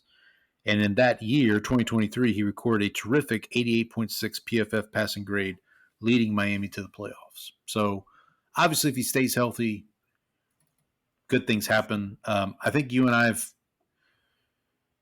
don't know if we've done this, but like I think I've mentioned on the show, like I will not be shocked if Quinn Ewers starts for this team at some point this season. I think the number I've seen for like starting rookie quarterbacks for this season is 2.5. So 2 is pretty easy. You get Cam Ward in Tennessee and you got Tyler Shuck in New Orleans. Like those probably are going to happen. Then you get into situations like Quinn Ewers in Miami, Jalen Milroe in Seattle, maybe. Who's the other one? There was another one that I thought of. Yeah, I lost it. But, yeah, so Tua, definitely a make or break year for him. Let's see if we got any other ones that we talked about. New Orleans. I'm trying to give you a non-quarterback one, if I can find one. That's not too San Francisco 49ers. McCaffrey. It's not a – yep, Christian McCaffrey. 1 year removed from being arguably the best running back in football, McCaffrey endured a disaster of a 2024 season. He appeared in just 4 games due to injury, earned a career-low 71.3 PFF grade. I did see an interview with McCaffrey where he says he feels he's in the best shape he's been in a while. I hope so, for his sake. The 49ers are a team, so I talked about – I feel like I'm going to get sucked into their game again. Like I'm going to start the season. It's like, man, because here's the thing about the 49ers. They have a last place schedule, right? So they are playing the AFC South and the NFC South, and their AFC extra game is Cleveland. They have the easiest schedule in the league by like a lot. So if you just look at those 9 games, that's half their schedule. They should win 6 of those games easy, right? Yep. I mean, you should beat Cleveland. You should probably beat everybody in the AFC South, maybe the exception of Houston because it's in Houston. The NFC South, Tampa, with the exclusion of Tampa, you should beat all those teams. But again, it comes down to injuries, and they have also lost. Look, they had folks leave via free agency, But I mean, I feel like I'm going to get sucked back into that. Oh, here come the 49ers. Here come which I think their win total. When we first looked it up, it was like 10.5, 9.5, something like that. I feel like that's going to get bet on it. Yeah. Last one here, just for fun. Again, this is not a quarterback. Washington Commanders. Who do you think the make or break player excuse me, for the Washington Commanders is? Is it Debo? It is not. It's a good guess. It is a defensive player. It's not that they traded for. Boy, is it? Yep, Marshawn Lattimore. Washington Lattimore. Which he came out. I saw something a couple weeks ago where he said he was trying to come back. So when he got traded last year, he was trying to come back from an injury, and he tried to come back too quick because he didn't want people to think he wasn't contributing or whatever. So he feels like he's back and better than ever. For his sake, I hope so. I don't know, but I hope he's dead wrong. Well, yeah, I know you do. That was a team too, man. You and I have talked about that, them taking a step back from having us kind of a sophomore slump with Daniels. Be really interesting to see. Now, the one thing I will say, the one positive for them, is Cliff Kingsbury decided not to take a head coaching job. So there's continuity, at least, on the staff. So we'll see how that works out for him. We'll see how that. Listen, Philadelphia lost their OC. The Cowboys, you guys changed staffs. I mean, well, not really. You kind of did, I guess, but kind of. I think the offense will look different.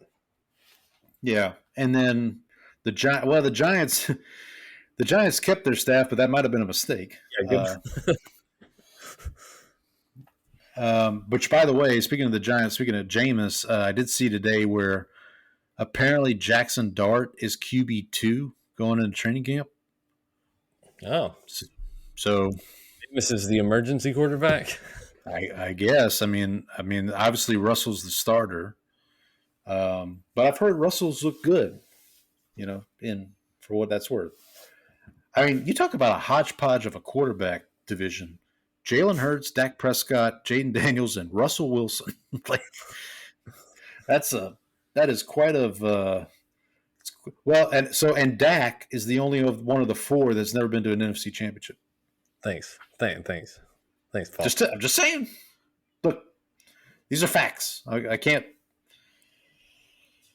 But maybe you know what? Dak is the only one who's not like fully black either. Oh, okay. Because Dak's mixed, and everyone else. So we got some diversity going on. Well, I guess it's not diverse. Should we be talking about this? Your last name's Bennett. You kept taking me to those Mexican food restaurants. Your last name's Prescott. You kept taking me to those Mexican food restaurants. Dakota Prescott. You think he's related to Sidney Prescott from the Scream movies? The NFC East might get shut down for DEI hires. Ooh. Yikes! Well, I hope you've enjoyed the last episode of Dem Boyz. I've been all over the all over the place today. Yeah, I mean this aliens, predators, DEI. Yeah, you got to listen. The only NFL podcast that bring. We're waiting for the email, folks. That's all I can say. We're waiting for that email. All right, so let's move on to something. Let's find something to move on to. We're gonna go to our. Oh well, I guess we're gonna feel a draft, as it were. I think so. I'm starting to. It's been. I know you've got people working on your roof, so hopefully you're not feeling a draft from upstairs. Nope. I feel a draft. Let's change tables. Get out of here. We have a vote. So we'll get to our draft in a minute, but as always, we're going to play a spirited game of Immaculate Grid to determine who goes first. I'm getting the corner ready now, Paul. Let me pull up, and we're going to do today's grid. It has the Cowboys on there. Has Cowboys on there. This is grid 690. Oh, we should have recorded tomorrow. We could have done grid 700. 700, yeah. Oh well, that's a shame. All right, I'm ready to flip the coin. Are you gonna do what you usually do and call tails? Yeah, tails never fails, except when it does. Preparing the flip, flipping. It is heads. Jesus. I don't know about this Google flip a coin thing. I feel like it's been coming up heads pretty frequently. So if you allow me a quick sidebar. So one of the podcasts I listen to on a regular basis is The Big Picture. It's a movie podcast. And what they do frequently is a draft. They'll do movie drafts from different years, different directors, different actors, whatever.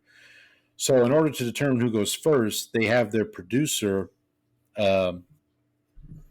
Usually he'll have like these Scrabble tiles and a hat, and he'll just pull it out, and he'll determine it that way. But every once in a while, he'll do it via random.org, like a random generator.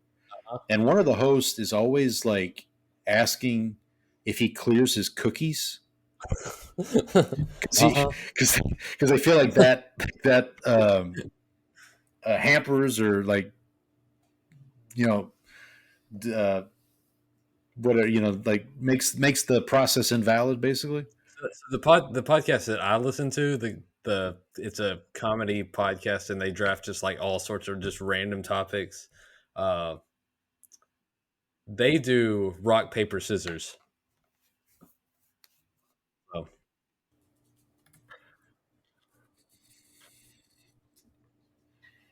Right. Yeah. So they do that. They do that to pick who goes first, and then the other two do a coin flip to figure out who goes second. But welcome to Blessed Boys, a podcast that's currently locked in on a riveting game of solitaire. We're one Saints fan and one Cowboys fan. That might be one fan of Who Dat and one fan of Dat Win. We're here to give weekly takes, game recaps, bad betting picks. Right. Those are dead. Paul. Okay, so you'll go first. Let me game previews go through the grid and Seinfeld references. So as you mentioned, one of the rows is different Oilers, beloved Dallas Cowboys, and then the other two rows are Buffalo Bills and Cleveland Browns.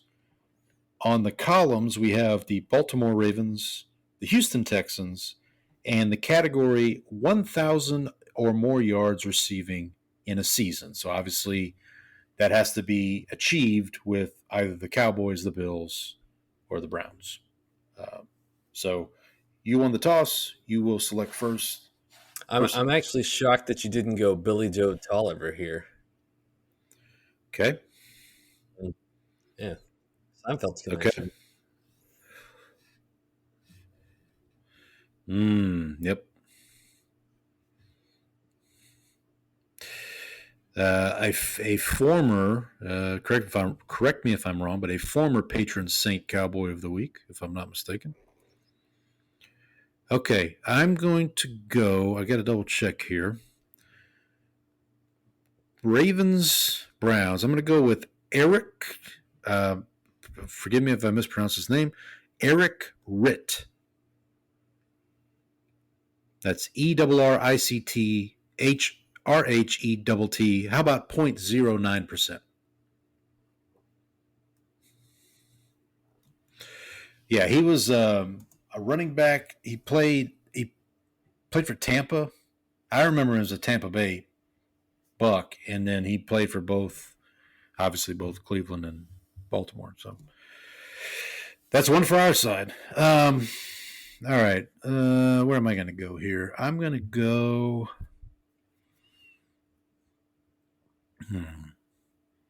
Choices here. Okay, I'm going to go Bills, 1,000 or more yards receiving in a season. And I just have to double check this. I'm going to go with. Oh, did he not do it? Oh, dang it. Well, that's disappointing. They put the kibosh on. Okay, well, I have a backup. I'm going to go with Peerless Price. Oh, 3%. Okay, I thought that would be. So 3% for Mr. Peerless Price.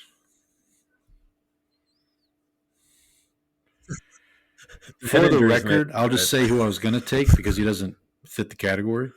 I was going to take LSU legend Josh Reed, but he never got 1,000 yards with Buffalo.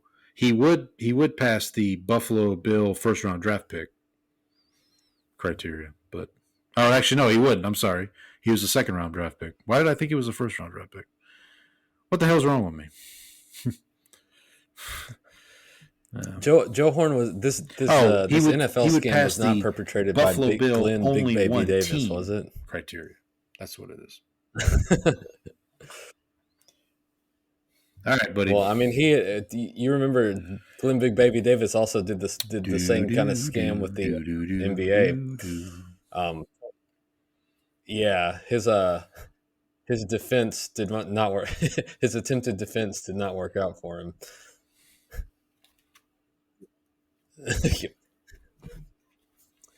All right, so our patron Cowboy this week was not involved in any medical. I got a feeling it's going to be a big number. That was Orlando Scandrick, a native of Los Alamitos, California.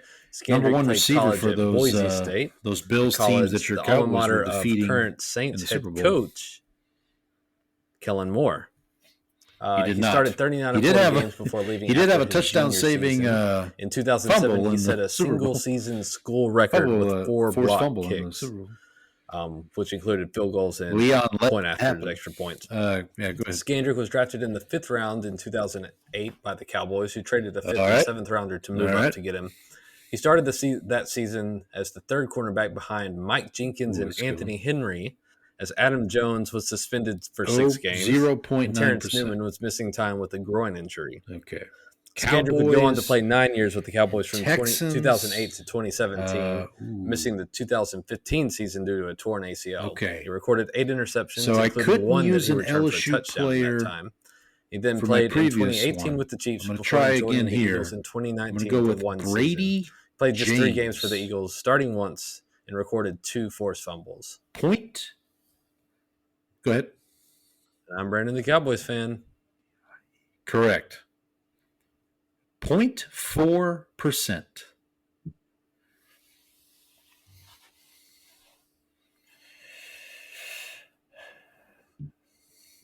I can't. All right. Yeah, I know it is. I'm just enjoying this while I can. Okay, let's go.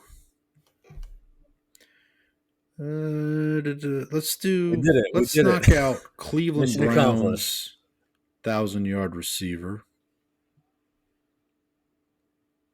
I have another name in mind, but I got to double check it to be sure. Okay. Ooh.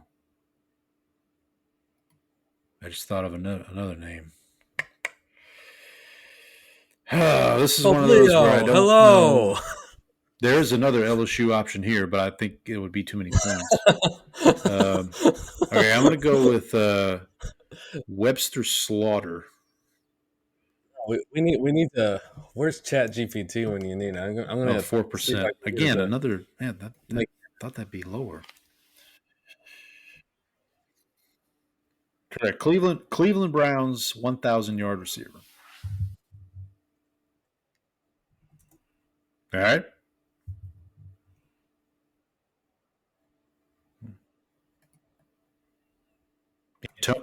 Antonio Bryant? Who? Wait, Antonio Bryant? Wow. I forgot he played for Cleveland.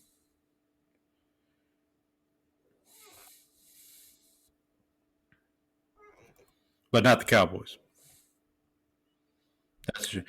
I think so. I need to check on Blue So Sky. That's where the name I almost used was Terrell that's where Pryor. the bots had started to make their way over. But I thought it would be too high. The LSU player I mentioned was maybe Jarvis we can Landry, challenge him to I figured that would be too competitive solitaire. That would be too much.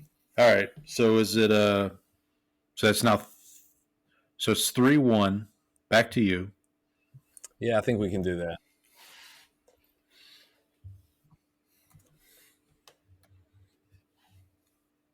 All right.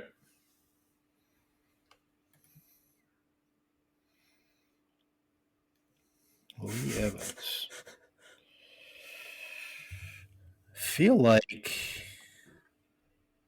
you should have used him for what?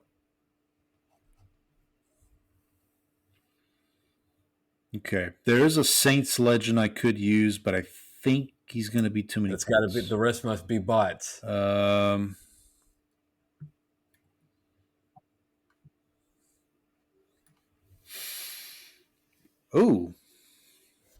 Okay. I'm going to use somebody you used earlier, Billy Cundiff. What was your total?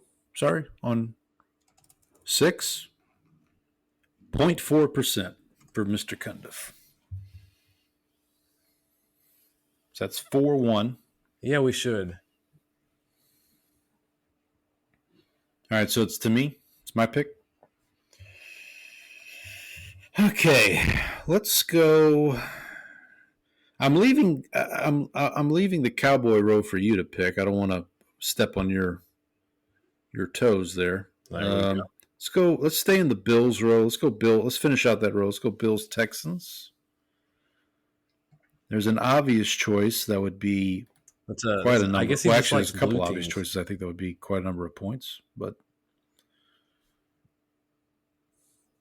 oh. No, I think Landon follows us on Twitter too. No. Yeah, there's two obvious quarterback choices that I feel like would cool be a lot BCB. Of points, but I'm gonna go.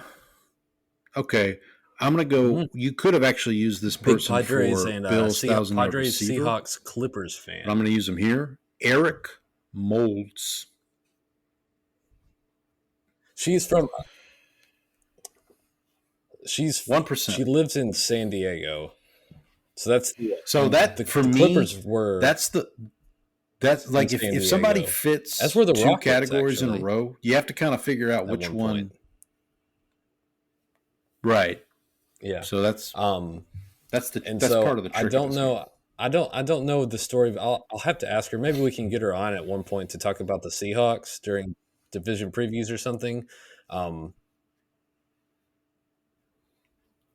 there we go. And get a matchup preview. I need to ask her about why no Chargers. I mean, maybe it's just that she already has two pretty sad franchises. Maybe she decided that she needed one that, that wasn't a complete failure. So I don't know. Should I hum the Jeopardy theme again? Do do do do do do do do do do. Actually, let's check. Maybe not. While you're doing that, go ahead.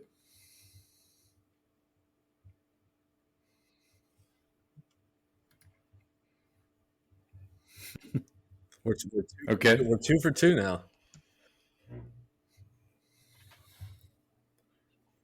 Making our way down. Oh God. There you go. That That a boy. long COVID. I thought you were going to say Kyle Allen. Because Kyle Allen is so obviously the two obvious choices are Ryan Fitzpatrick. I've been keeping up with Case the two finals that are currently on. One of them looks like it will not be on much longer, and that is the Stanley Cup Finals. The Panthers, last time I checked, a few seconds ago, were up 1%, 3-0 in game. So you get that one. 6, so what is it? leading 4-2? 3-2 in the Stanley Cup Finals. I'm not a hockey expert, but have you watched any? Have you watched any of the Stanley Cup Finals this year? Okay. Deion Sanders. Very likely, I would say. Oh, okay.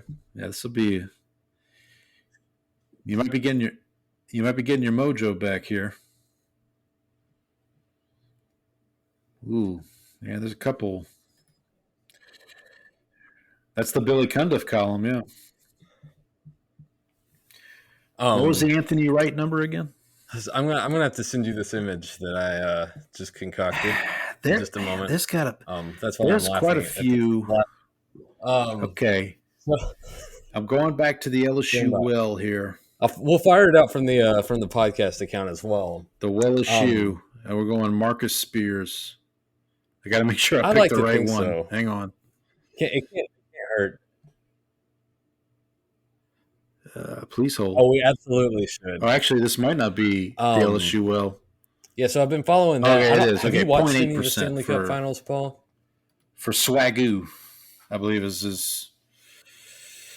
Oh, okay. Well, I'm not a hockey expert. So that's what, 5-2? Watching the games, it's felt like the Panthers have been all right. So I'll save the better team. The last Cowboy one for you. I'll go Browns Texans here. I watch and I never I'll give you a layup here. Jake DeLone. This is going to be a big. They managed to win a couple of games and feel it. A lot of the several of the games have gone to overtime. I think 2 or 3 for Jake DeLone. But it's just never whenever Florida. I know why. I know why, because there's an obvious quarterback choice here. Edmonton out of the building. Edmonton has kind of had to rely on that. You talked about Predators earlier, scuffling and getting into rock fights in order to win. So that's been it's been kind of a tough watch as someone who so had Jake, a financial daylight coming, stake you got in the Oilers winning it. Man, I was expecting double digits at least for Jake. So we've also got. So Bob I've Hayes. been watching the NBA Finals. I know you've Former been keeping Olympian, up right? Because it looked like I texted you last night as Oklahoma City looked like they were in the midst of another 1%. choke job.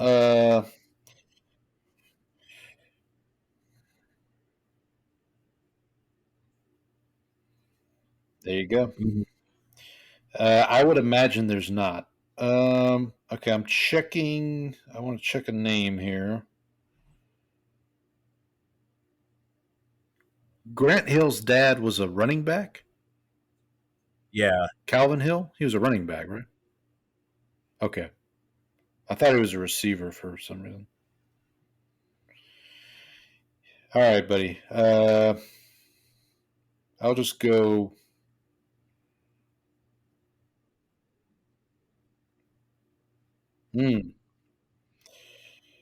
Okay, I can't do that. Yeah, I'll just go. I'll go Miles Austin. Mm-hmm. Short white guy. Not Mike's Austin. Damn autocorrect. Miles Austin, 8%. So that one goes to you. No, or Stephen F. Austin for that matter. All right, so my total score. There you go. Did I tell? I don't think I've ever. I don't know if I've ever told you this. So the year that 0 field goals. SFA was in the tournament and they beat Notre Dame in the first round. No, they beat West Virginia. They beat West Virginia in the first round, and they played Notre Dame in the second round. I think I tweeted at Stone Cold Steve Austin because everybody was making the Stone Cold Steve F. Austin. And I was like, because it was around my birthday. I said around my birthday, and I was like, hey, can a Stone Cold Stephen F. Austin alum get a hell yeah or happy birthday? And he tweeted me back. And I was like, holy crap, that's awesome. So my total score was 18%. What was your Leo? Hello. Yeah, the Miles Austin one.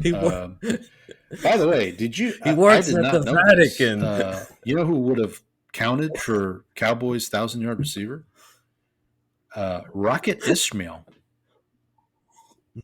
I did not think that. I'll fire this off the account as we talk. Yeah, that sounds right. Quadri Ishmael, yeah. Also eligible besides the obvious really Cowboys are Michael Gallup. He did. In what year was this? 2019? Yes. Drew Pearson. Frank Clark, 1962. Des Bryant. Tony Hill. If Jalen Williams goes off again, it might be Jalen Williams. Yeah. Obviously, C.D. Lamb. Michael Irvin. Bob Hayes, who you picked. Jason Witten. While we're going through this, let's look at the who are the top scorers here. We did this last week, but okay. So Cowboys Ravens, Des Bryant was the top scorer there. Cowboys Texans, Brandon Cooks, Saints legend, Brandon Cooks. 1,000-yard receiver for Cowboys was C.D. Lamb, that's top scorer. Bills Ravens, Tyrod Taylor. Bills Texans, Stephon Diggs. And Bills 1,000-yard receiver, also Stephon Diggs. Browns Ravens, Joe Flacco. Browns Texans, the aforementioned Deshaun Watson, the pervert. Who do you think the high scorer was for Browns 1,000 yards? Well, you got to guess? You never know with Nico. Okay. Yes, Josh. It was Josh. I was like, that could be a number of folks. I mean, people No, yeah, he was. Well, I mean, Ricky Williams could also have been the weed guy. Are you talking about Jason Tatum? All right, so that's 3 in a row. He tore his Achilles. Only 2 count. 2 on the record. Only 2 count.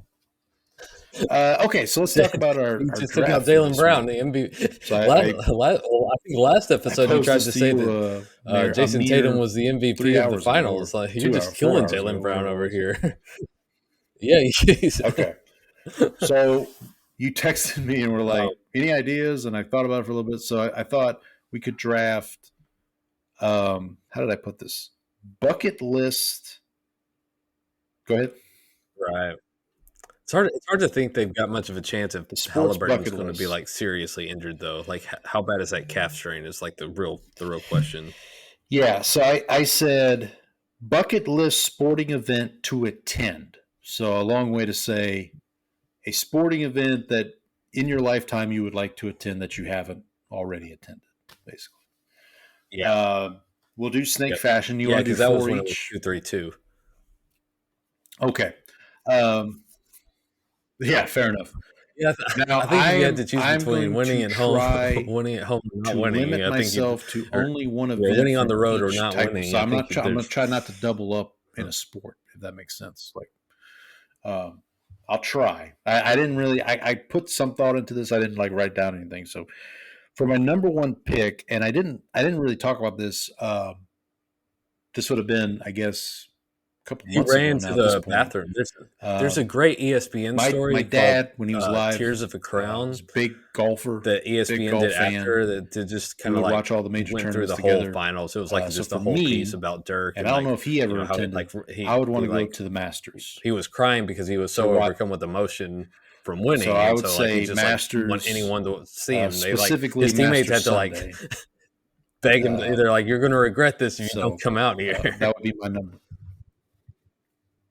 He was. Yeah. I mean, although Jason Terry's game For 6 me, it was like between that and like, Terry was not. I think Dirk started that game really cold, and Terry was basically the one keeping them golf ahead. related pick. Yeah, and then Dirk, like in the fourth quarter, finally found his range. You now have back-to-back picks, sir.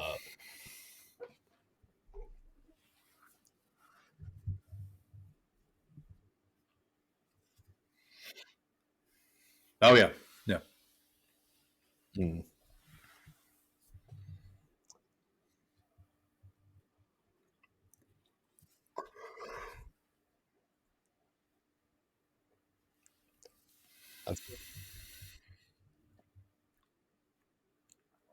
Yeah, yeah. I got to see UT win a national title freshman year. Yeah, so like my senior year of high school, we won a state title in high school, which is the only one we've ever won. And then the next year, I went to UT. Okay, and they won. They went 13-0. Yeah, so that would have been a big one too. My I remember my dad. When we upgraded our cable to where we caught like we started catching like these specialty channels, you know what I mean? Like at some point your cable upgraded to where you had like these just right. And I remember when he discovered the horse racing channel, and literally this is just they just go around the country or around the world really and just find horse races going on at the different tracks. So I texted you one night because I skipped one of the games. I think I skipped game 4 because you text me and I said, and me and my wife watched The Usual Suspects. Where I grew up in Lafayette, there was a track. So that was not too far from where I grew up. Finally, Churchill Downs, not Churchill Downs. That's something else. There's a Evangeline connection, by the way. Churchill Downs is something different. Evangeline. Yeah, I was like, yeah, wrong state. Sorry, Evangeline Downs was not too far from where I grew up. Ironically, they eventually moved it. I forget where they moved it to, but that space where the track used to be is now an Amazon distribution center. Like literally, like it's. So that would have been definitely a thought for me. Yep.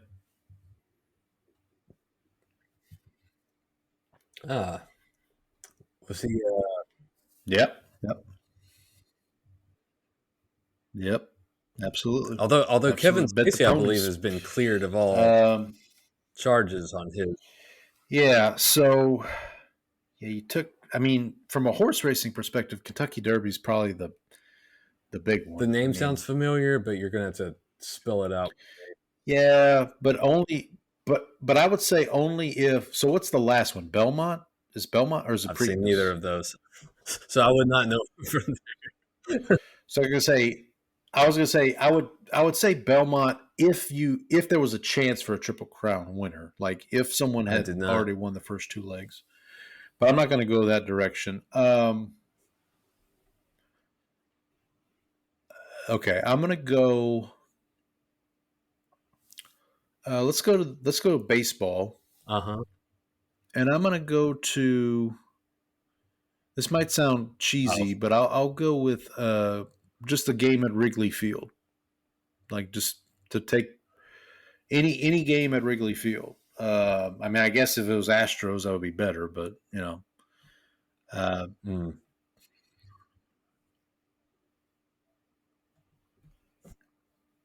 There you go. Yeah, I mean, you know, there's a couple of stadiums on this list. See, I will say. So the thing is, like, Minute Maid. I knew that there was like going in. I knew there was a twist, and so I kind of like had an idea, had a suspicion, and basically I went to because I also knew game, like Kevin Spacey's reputation. No.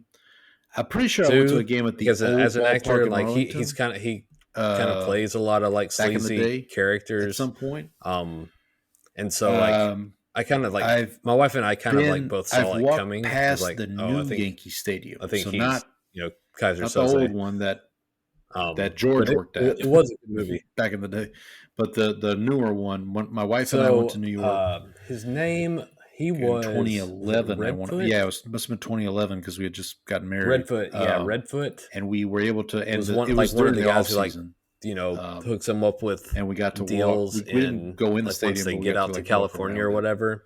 He was he's in Justified. But yeah, and obviously what Fenway character he would be is. another one. But I'll yeah, if you look up Redfoot in okay. Yeah. So I did get to see the Giants stadium. I went to San Francisco. I think I've talked about this. Well, yeah, I've talked. I didn't even recognize him at all. Like right, because we went to Chipotle and did all that.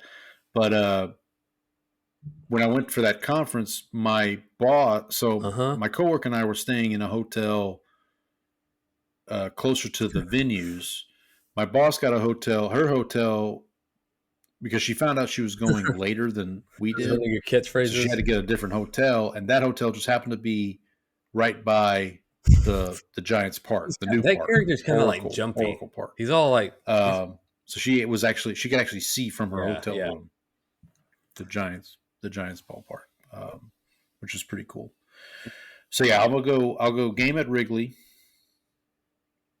and then I got to think about this one. I haven't seen the Mets in so long. I mean, I'd have loved to have gone and seen a Celtic game at the old Garden. And then on Saturday, I guess you know what? I'll put to go and see How to Train Your Dragon. Going to the Madison live Square action Garden, seeing a basketball movie. game in Madison Square It was pretty Garden. good. It was. I did when I went to New York with my wife. We did walk past Madison Square Garden.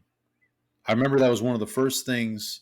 We took the subway with our friend who was kind of our tour guide, and we came out of the subway, walked across the street, and I looked to my left, and there was the Mecca. There was Madison Square Garden, like right there. It was again during the off. I don't think it rained on Sunday. No, it was like September, so season hadn't started yet. They were doing. I want to say they had some kind of musical or something was playing there. That's at that always time. But yeah, that would be. Yeah, a basketball game at Madison Square Garden, I think, would be pretty cool. Right. Yeah, obviously if you – so I think for both of my picks, you know, if the Cubs are in the World Series and you're at a game – So you did not partake in the Knicks are in the movie-going finals festivities? and you're at one of the games at Madison Square Garden. I would say okay. For some reason, I thought this happened over the weekend.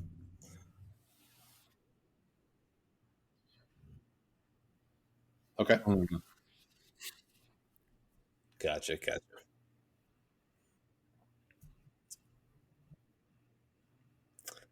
Okay. Yeah, because the World Cups. Yeah. What the speaking of reviews, Paul, you as we were getting set to start the show, You said that we have resolved a great mystery. Good luck, buddy.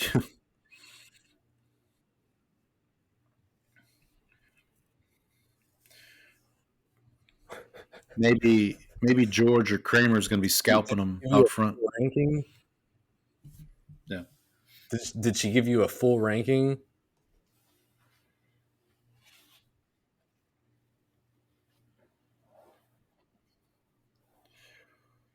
Okay.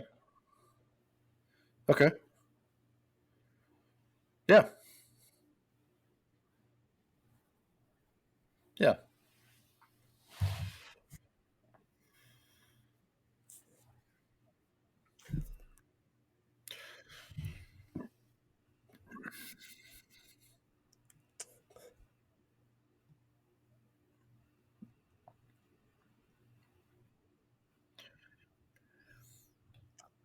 Yes, I asked. We've asked multiple episodes now. This has been a running. Yeah, I think especially if there was like a Michael Phelps type athlete involved, like so where you go see those are the two best. Katie Ledecky or the track events, right? Yeah, like if there was like a Michael Johnson type. I remember that is correct. The '96 Olympics, Michael Johnson. If he had come back with Order of the Phoenix, I would the record for that. Oh, I would have Fast Man, the gold shoes. Yeah, absolutely. Yeah. So Order of the Phoenix is basically, if you ask pretty much any Harry Potter fan, I think everybody that I've ever asked, hates that one. Like that least favorite book by a mile, because it's too long. You know what? And Harry is basically as I'm thinking just about this, I'm wondering if we maybe should have done this little kid the entire book. Sporting event you wish you would have goes been on at, and on and on. Yeah, that could be. Yeah, we'll save that for down the road. So let's see. Bucket. So I'm going to be very specific with this one, and it probably will never happen. But if we're saying shooting for the stars, I would say a Super Bowl in New Orleans, in which the Saints are playing. This is before Voldemort becomes Pope. Like I said, it will never happen. But I mean, I can't imagine that city. I mean, you see how that city responds to a Super Bowl in general. But now imagine that the Saints are in the Super Bowl. Infected by the zombie virus. There was, I mean, man, Voldemort's been on a weird. People may not remember this, but story 2012, the year that Sean Payton was suspended the entire season because of Bountygate. That Super Bowl that year was in New Orleans. It ended up being Ravens 49ers. The lights go out, like that whole thing. He tried to have sex in a tub. There were people, because people, you got to remember, coming off of 2011, that Saints team in 2011, a lot of people think is the greatest Saints team in the history of the franchise. That Breeze had over 5,000 yards, Jimmy Graham, Darren Sproles, Marcus Colston, Devery Henderson. Like that offense was we need a button good. Spoiler alert. Yeah, I mean that offense was unbelievable, and they just that's a good idea. We'll have to add that to the soundboard. So coming into the 2012 season, before all the Bountygate stuff happened, there were high hopes for the Saints. So there was like legitimate anticipation of like they could make the Super Bowl in their home, because it hadn't happened up to that point. Hadn't happened. Tampa Bay would be the first team to do it years later, but I know I'm being really specific with that one, but that would be I thought about just saying a Saints game in general. People might find that weird that I've never been to a Saints game. I actually have been to a Saints game, but I was not a ticket buyer. I was in the band in college, and we got the chance to perform at a Saints game. Yeah, and they walked in the different directions, and then we had to leave at halftime. Apparently that story is total BS. They didn't want to clog up traffic, so they made we literally performed, and they were like, "All right, cool, bye." And so they got us on the bus. They dropped us off in the French Quarter for like 4 hours, and then that was that. So,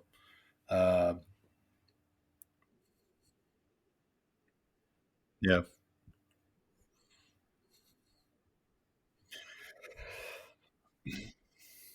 Now, let me ask you this: which stadium would you like to see a Super Bowl in? Cowboys notwithstanding. Uh-huh. So, right.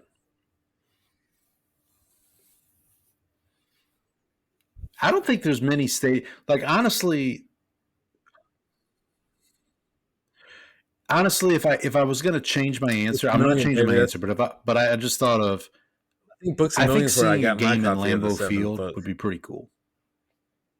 Like, because that's really the only stadium left that has that aura to it, in my opinion. And screaming the like, because the Bears don't play in the same stadium that they used to. I mean, I guess Arrowhead is kind of that kind of has that. Okay. Right.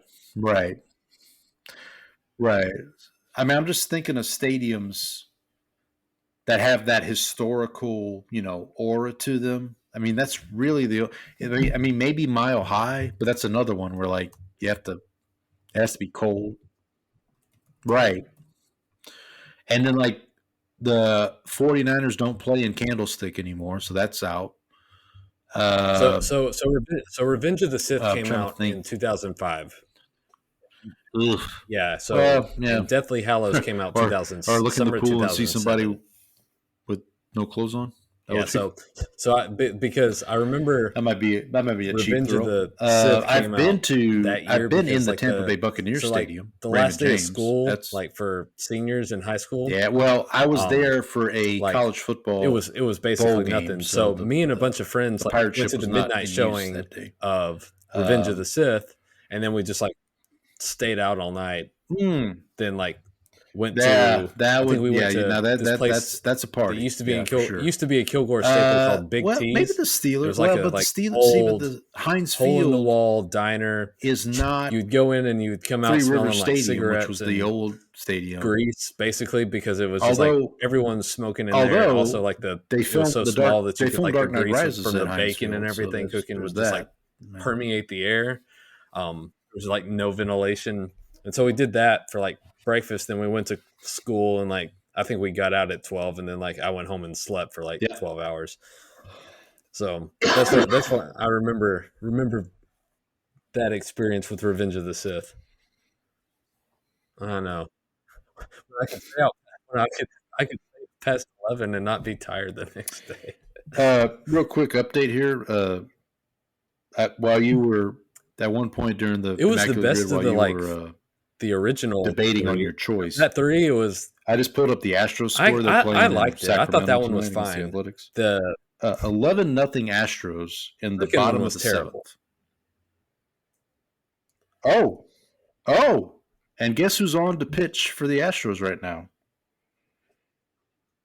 No, it's not, because he's injured again. Surprise. How about Jason Alexander, who has 4 strikeouts in 6 innings? Shout out to yeah. Mm-hmm.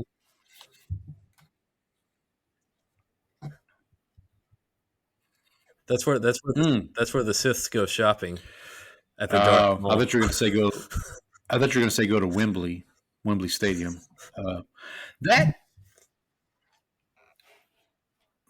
Yeah. So I'm not a big fan, but having watched Ted Lasso and seeing, because they go into those they've done an episode where they played at Wembley.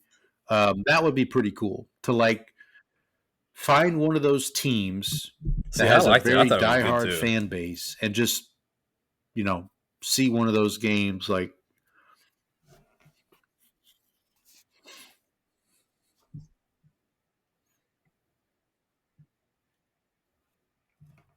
Oh, yeah. Yeah. Yeah. Yeah. Yeah, because soccer over there is just a whole nother thing. By the way, I don't know if we've talked about this on the show. Ted Lasso season 4. Are we excited? Not too excited? Yeah. Oh, it was. I guess it was 20-year anniversary, right? Our guy Brett Goldstein, also known as Roy Kent, he was on somebody's podcast the other day. I almost sent you the link, but I can't remember whose show it was now. I think about it. Yeah. I mean, I watch a little baseball, keeping maybe. up with the Rangers since there's about to be absolutely nothing else on sports related. My former what about you, Paul? My former coworker, in the mornings, that's how we would greet each other sometimes. Oi!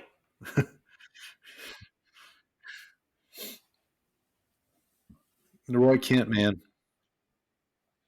Oh, you want to recap? Yeah, go ahead. You go first.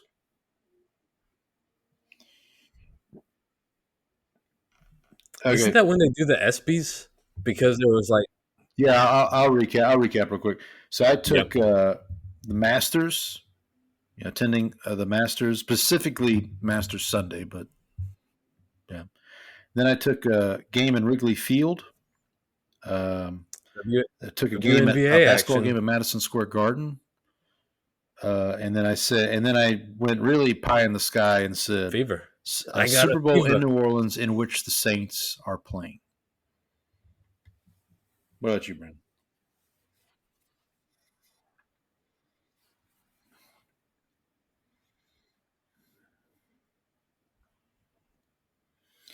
But no specific event in the Olympics. Like mid-July, basically. You just said into July. The Olympics.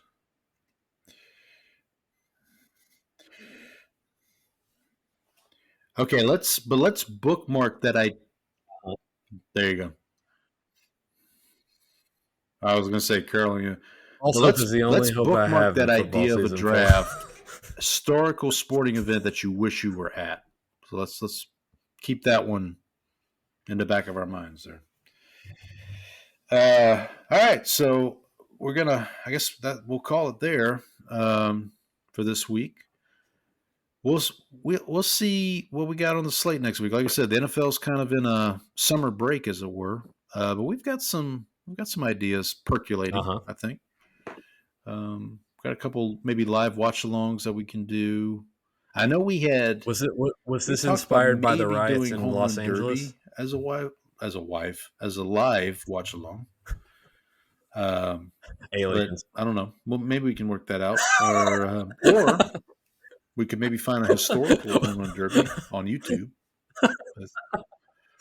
We could do that one. That was a big one. I had them. I used to record them on VHS. Work for ICE over and over. I remember I had the one from.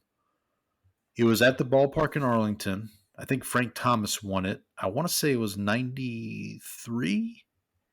When did ballpark in Arlington open? Was it 93? I want to say. Well, that was 94 then. Yes. So they need to stop opening stadiums, is what you're telling me. Well, jeez, that was a real work stoppage.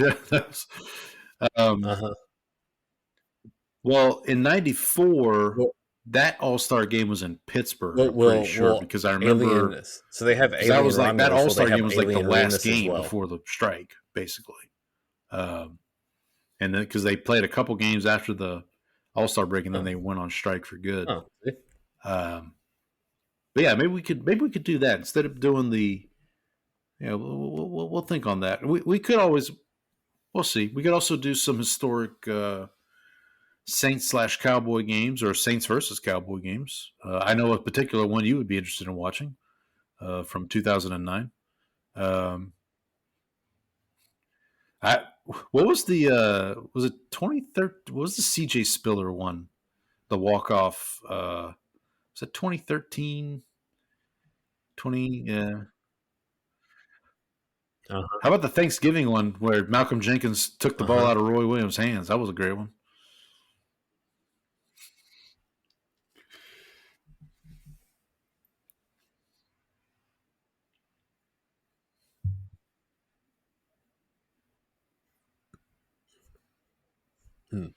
Hilarity. I don't remember that one. That was who was playing quarterback for the Saints? Was it was it Breeze? Oh, okay. No, that wouldn't have been Breeze. That would have been well, no, that would have been Trevor Siemian probably. Because 2021, the season started with Jameis Winston, and then he tore his ACL against Tampa, famously. And then Trevor Siemian had to take over for the rest of the season, except for one game when everybody had COVID. Are any of them paranoid? Oh, maybe it was that. Taysom Hill got some starts that year too. Yeah, was that in Dallas or was it in? Okay. In New Orleans. That was a rough year. That was Sean Payton's last year because he's like, I can't take this anymore.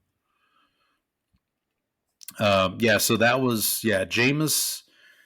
Actually, somebody tweeted out. It was a video from, I want to say it was the Monday. Speaking of it was the Thanksgiving. So the Saints played on Thanksgiving. I did they hosted the Bills. I did pull up the. And by that point in the season, I told you Trevor Siemian was our starting quarterback. Catalog. I want to say Tony Jones Jr. was our starting running back. The new King Gizzard and like our best receiver was Marquez Callaway. Maybe. Yeah, I think it's like 27. It was rough, man. It was 29th. So somebody tweeted out that video. They put out and it's like the worst offense in NFL history. Yeah. And it's like going down the list of it's actually the names. It was the rough, King Gizzard man. and the Lizard album's been really good. That was the year. I think you'd like that actually. So this is how Dennis Allen got the head coaching job, because that year Sean Payton had to miss a Sunday night game against Tampa because he had COVID. Dennis Allen steps in as interim head coach, and the Saints, with Taysom Hill as the starting quarterback, shut out the defending Super Bowl champions with Tom Brady 9-0 on Sunday Night Football. And then the next week, everybody has COVID, and Ian Book has to start at quarterback on Monday night against the Dolphins. Brian Flores was the Dolphins head coach at the time, and the Saints just got – I mean, they had offensive linemen that's a good movie. Sean Payton tells the story. College. That he was meeting these guys on the day of the game. The fact that I said this is a good movie and I watched it in college. Like that's how bad it was. Give you reference of what kind of movie it is. Everybody had caught COVID by that point. So, and this was like the tail end of the COVID restrictions. Where like if you tested positive so soon, so many hours before the game, you couldn't play and stuff like that. So. I remember watching that Monday night game, and that was when I really was like, I am a Saints sicko for hanging in there watching this game, because I really thought the Saints had a chance to pull it off. But okay, that could have been Breeze. That could have been Breeze.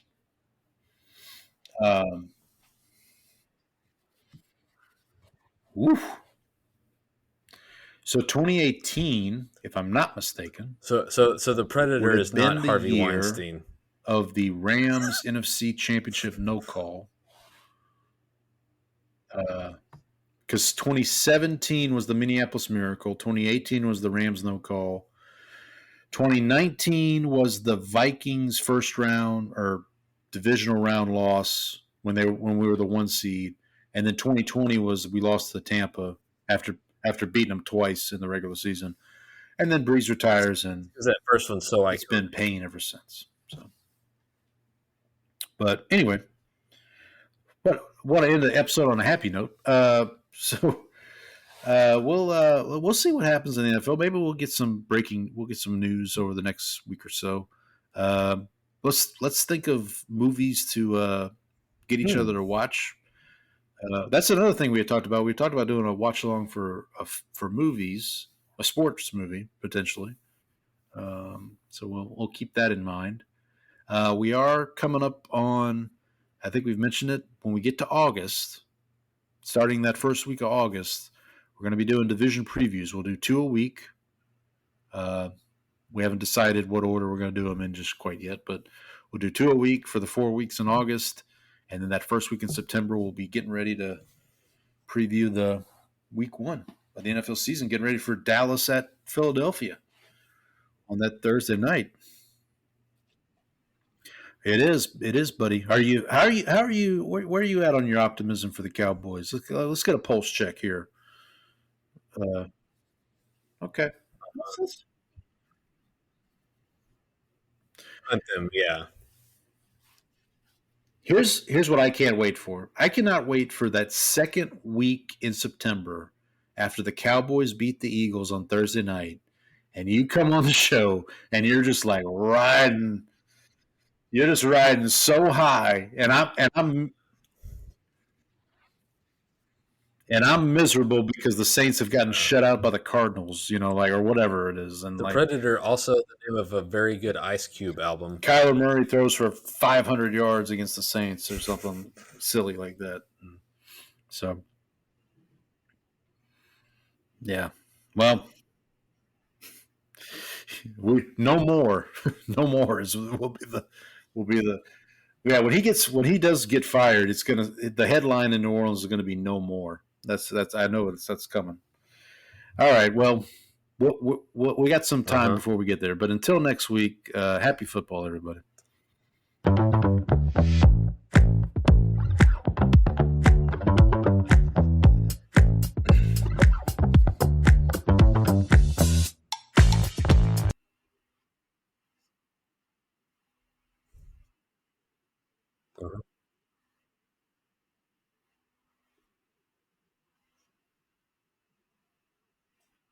Yeah, because he's got the camouflage. It's got the like.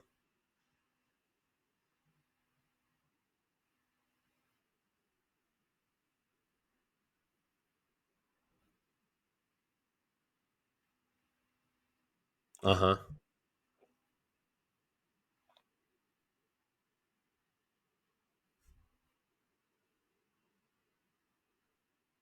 Specialty. He's a gunner. Long snapper.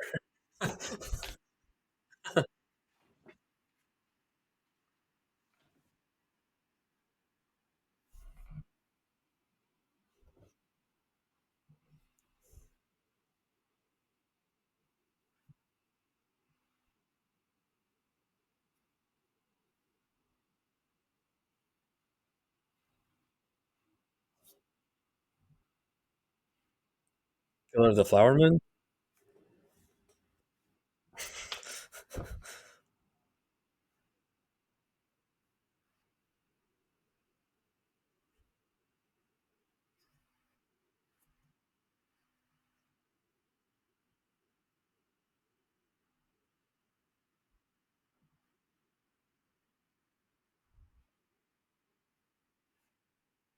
Mm.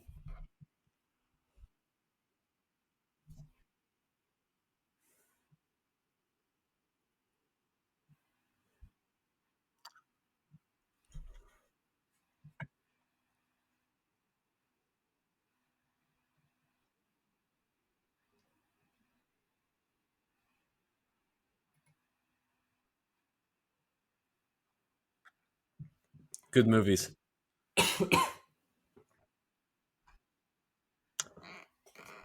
No, I don't think so. Because they've had like more recent installments too.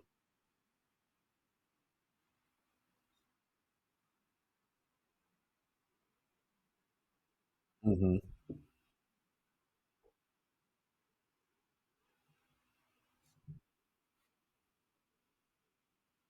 Yeah.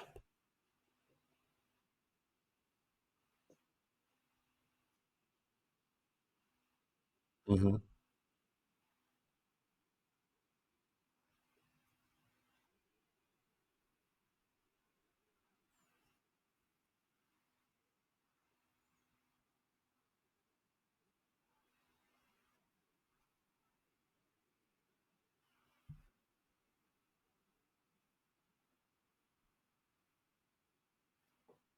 Uh-huh.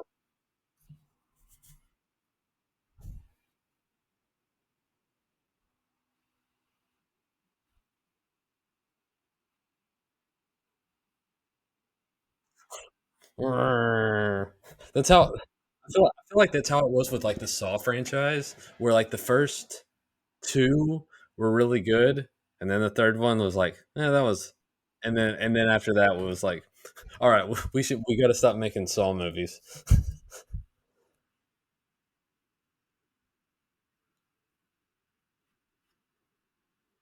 Right.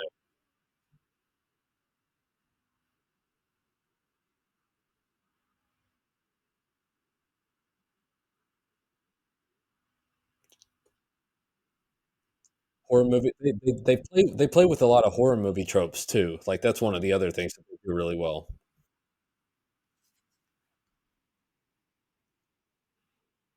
Right.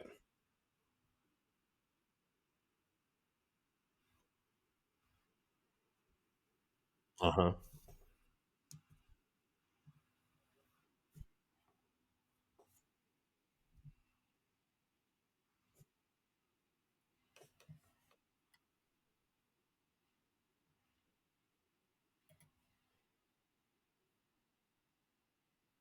Uh huh.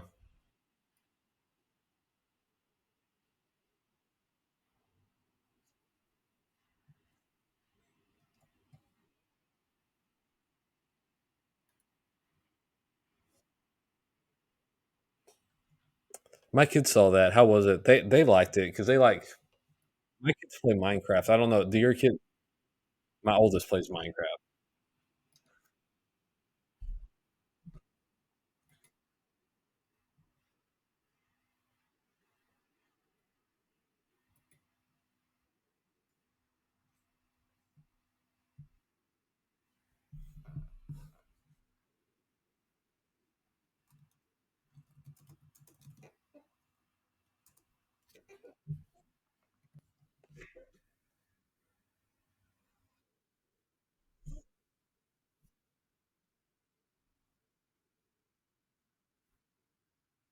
Repulsive. Yeah.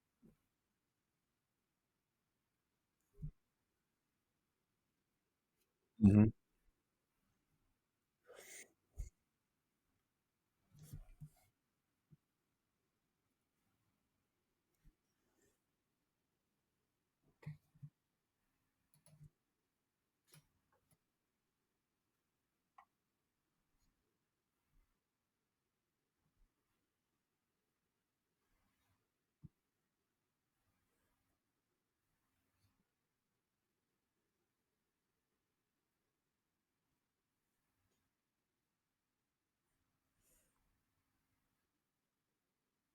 I've seen the first one. I don't think I ever went back and watched the rest of them though.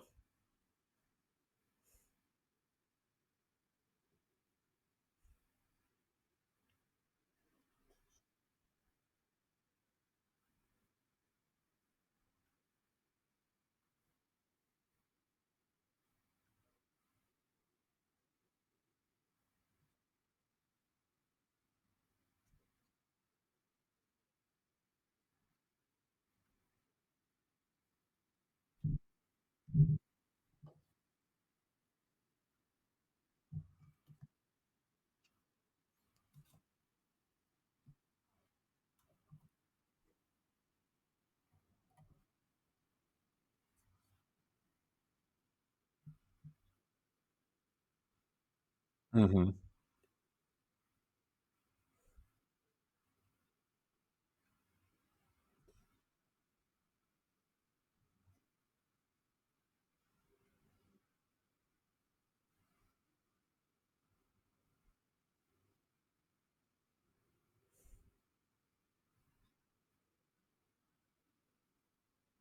Right.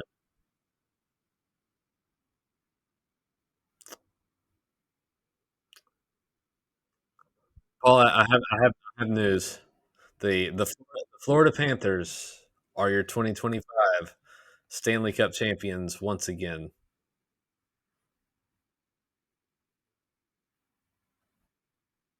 Yep. Wow. 60% of the time, or once every time.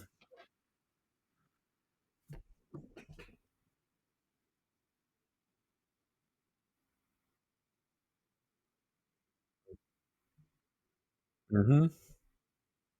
It's been a long time. I don't. It holds up.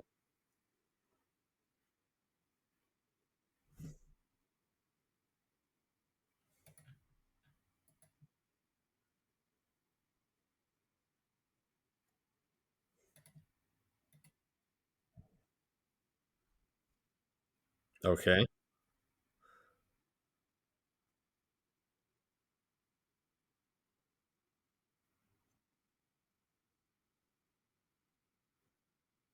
Oh,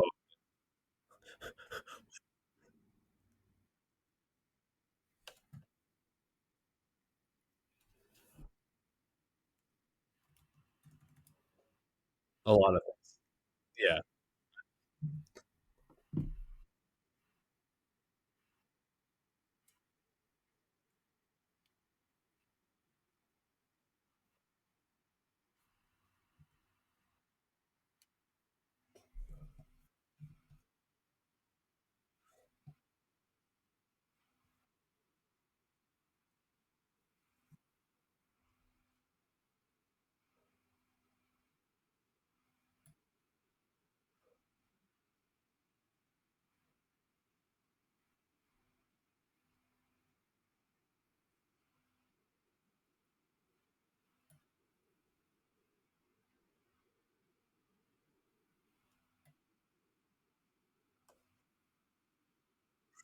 Doesn't work.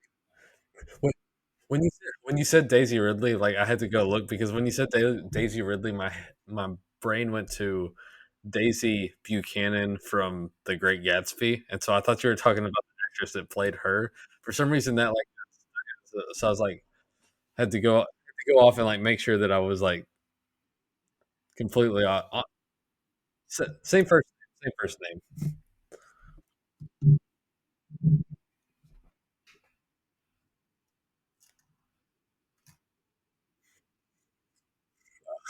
Okay, so the cleaner gets a thumbs down.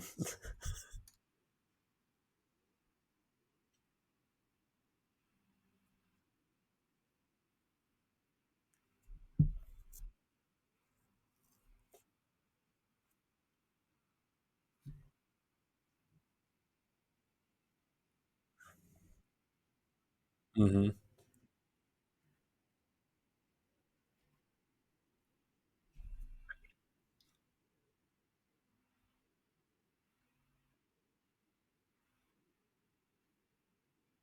mhm.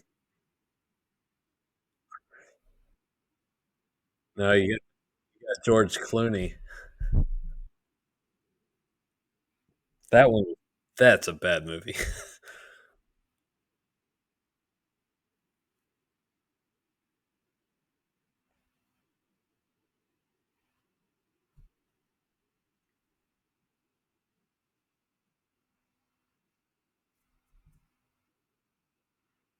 I think Batman Forever is fine. Like, it's fine.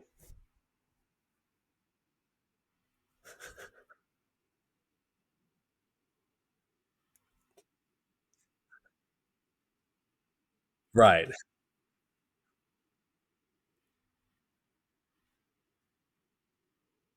Yeah.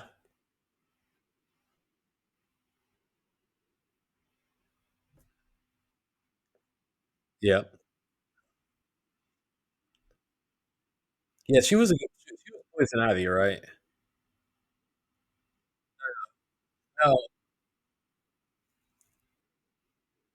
okay. Oh, no, Uma Thurman was Poison Ivy in the yes, and that one was ooh,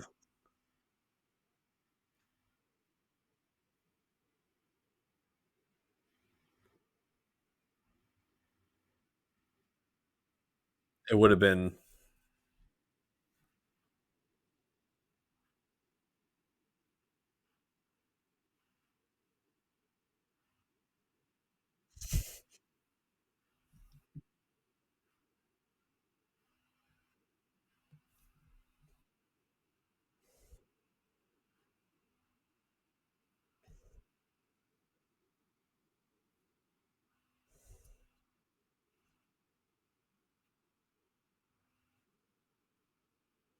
uh-huh.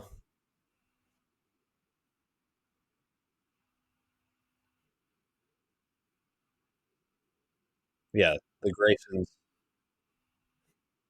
Yeah,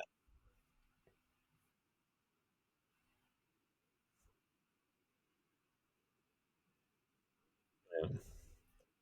It's only in every single Batman movie.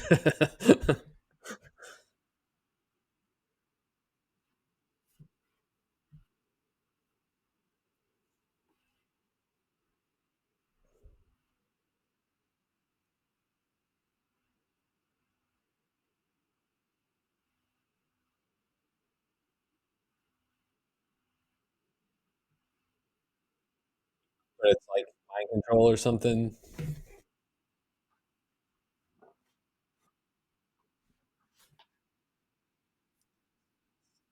Speaking of which, my kid might be becoming the Riddler. Riddle, yeah.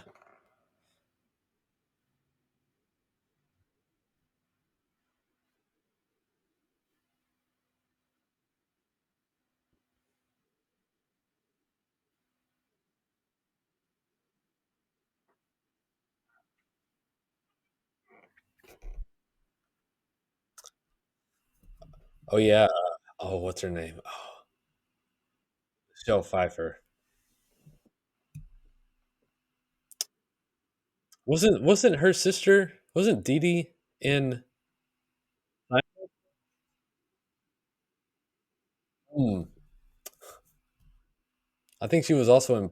She was also in Playboy. I think she was in Playboy. Dee Dee. I know this because on the notes about nothing from the DVDs, I have a story. I have a reason.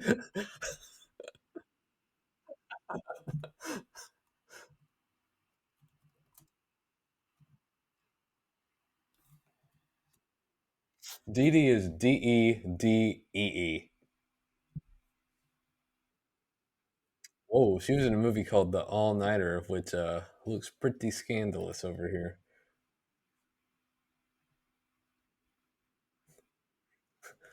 She's got a corn dog. She's got a corn dog in this picture. I'm not gonna ask what happens with that.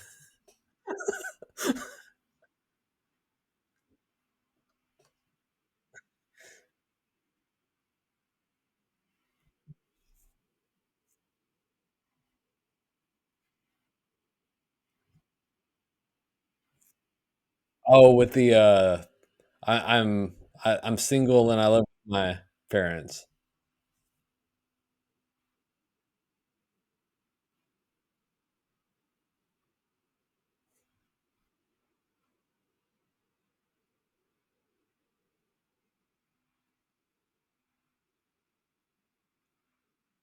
Oh, oh, the finger one.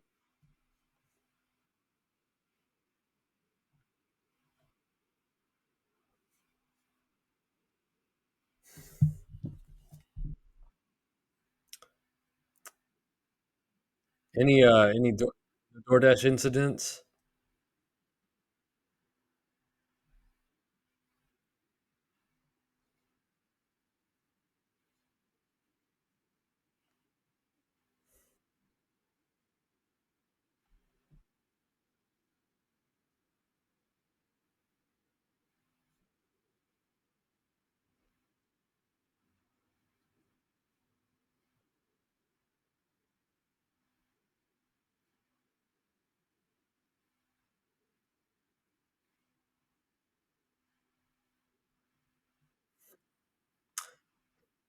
Well, that's good.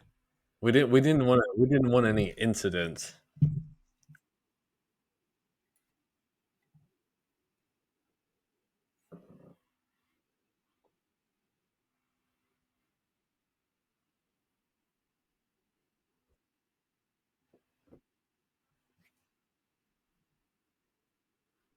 And we have to watch it?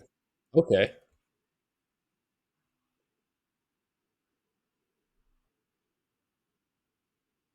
Hmm.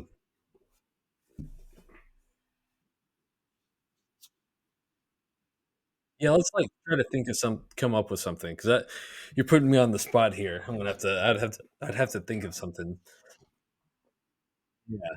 Yeah, my extensive archive.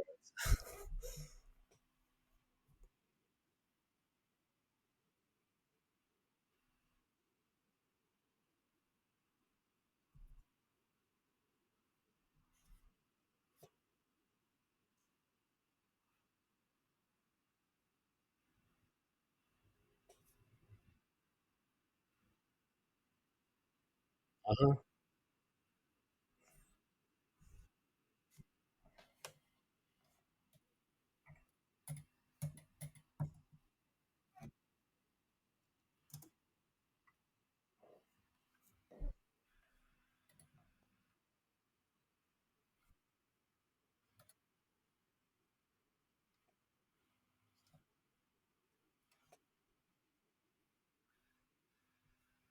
John Paul. John Paul.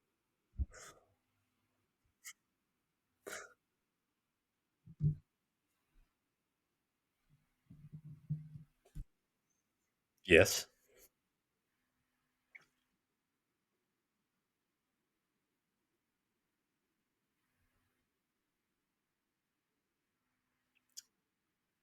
Yeah, let me like. Yes, I do remember that,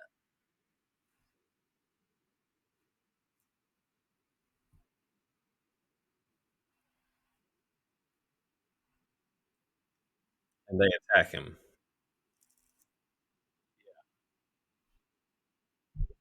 Oh, okay. I thought you were going to tell me one of the actors in the group.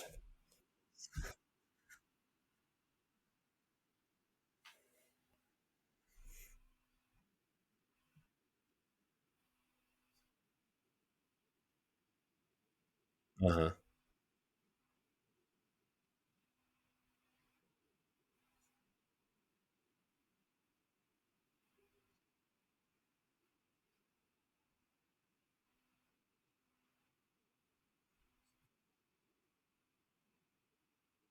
Uh huh. Gotcha. Gotcha.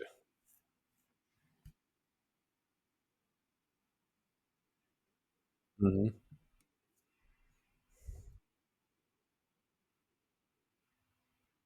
Okay.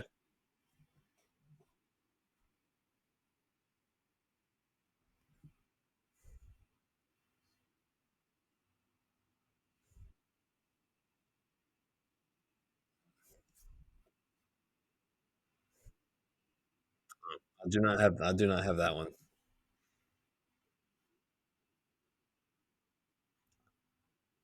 Ready to? Are we ready to get to NFL news? There's not a lot going on.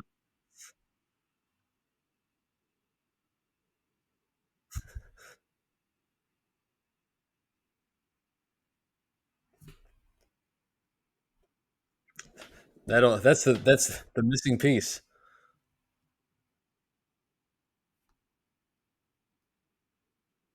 Hmm.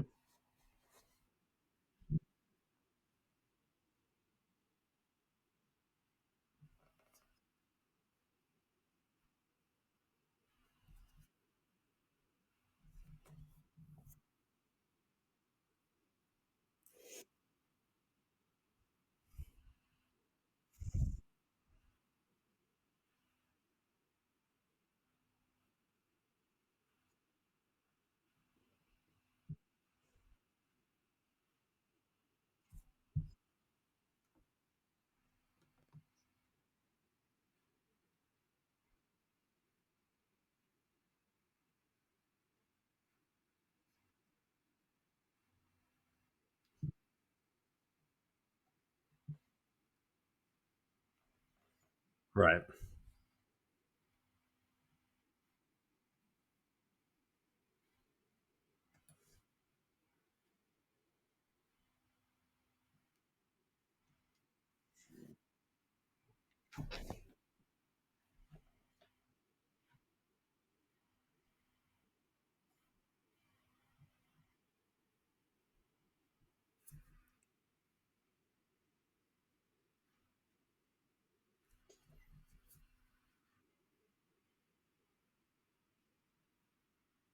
Okay. No.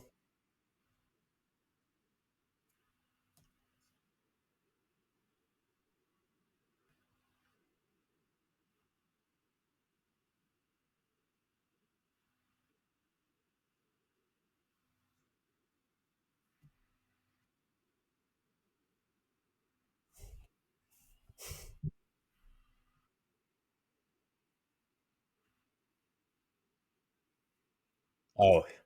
Oh yeah. I like this. I like.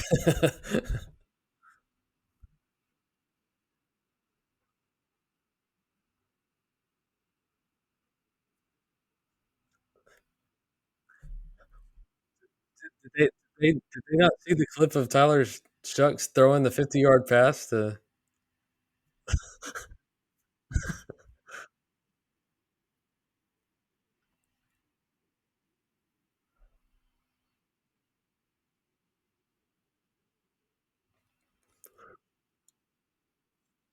It doesn't do anything for you.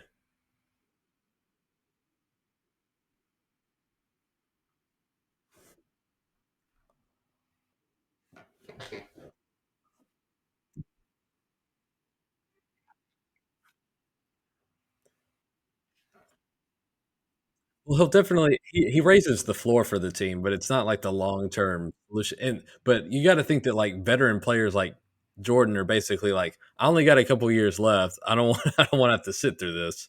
Is basically probably where they're coming from.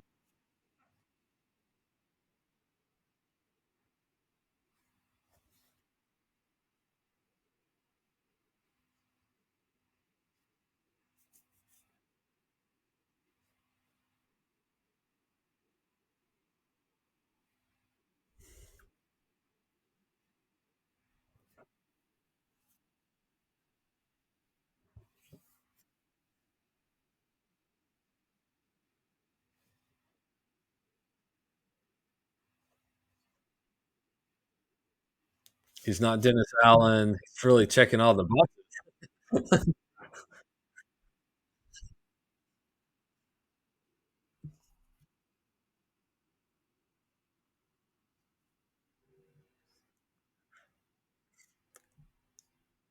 You might want to put Tyler Shook in ball wraps there.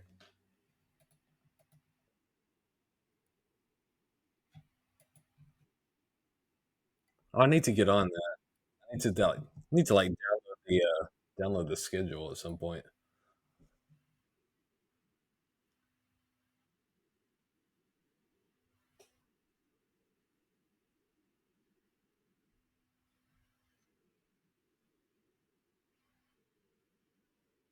Uh-huh.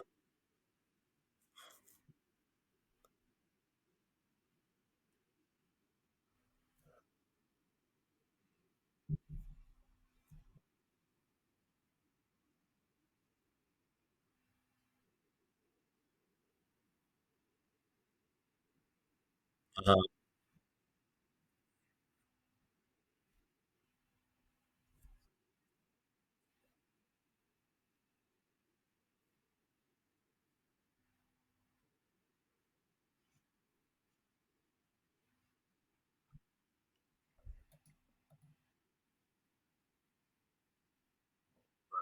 Nobody's doing anything.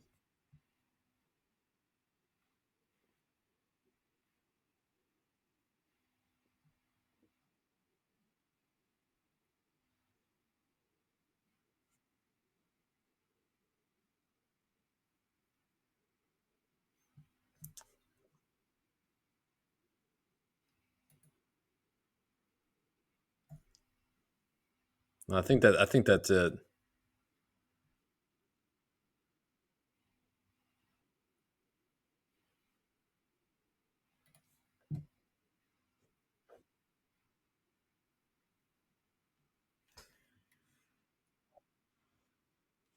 Yeah, I don't think I've heard any things on like visits for him yet.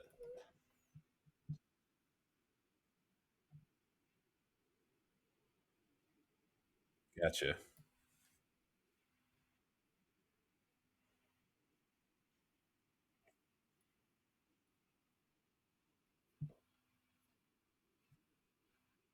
Uh-huh.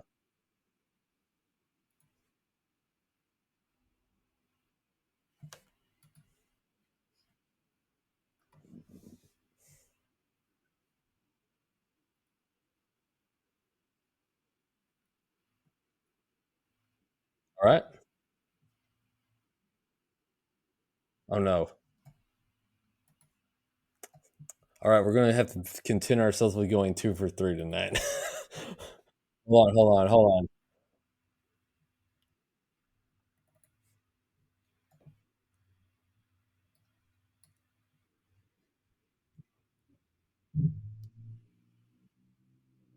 Ah, there we go. Close enough.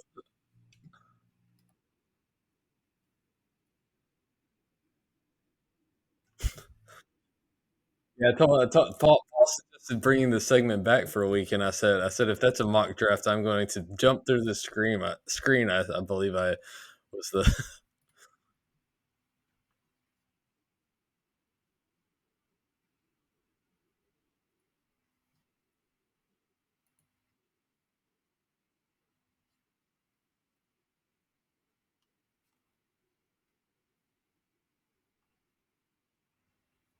Mhm. Mozzie Smith.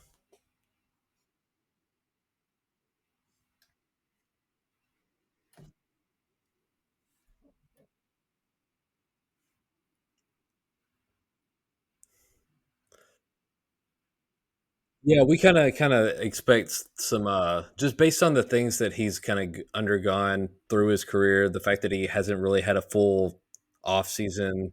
He plays a position that kind of takes a little while to acclimate at the NFL level, and just sort of some of the stuff that had been done under the previous regime. Think that he might actually be in a spot where he can might be set up for a decent season. I think.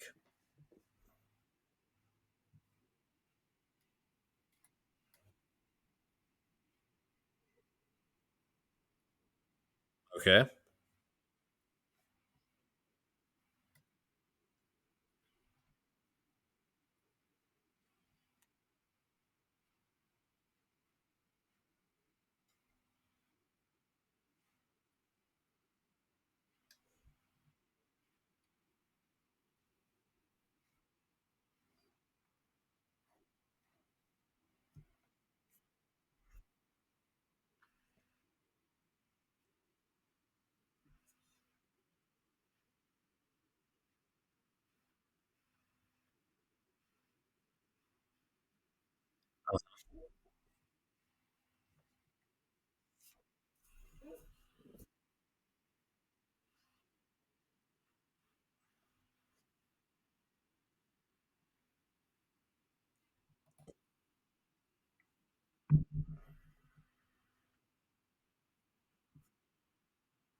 Mhm.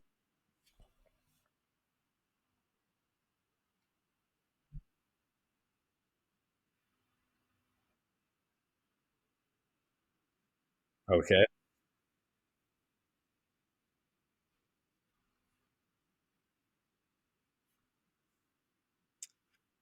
I'm gonna guess it's Kyler Murray.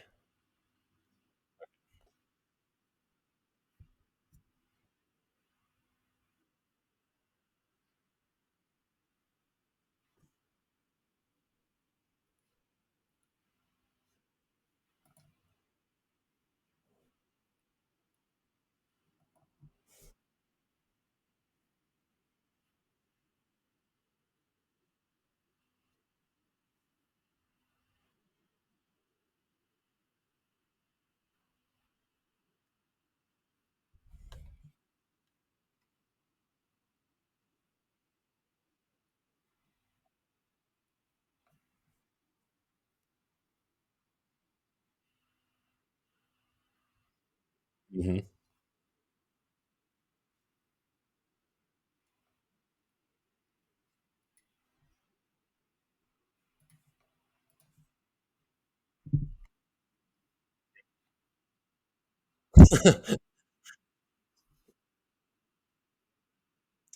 See, that would have been my guess. Obviously, Daniel Khalil. Yeah,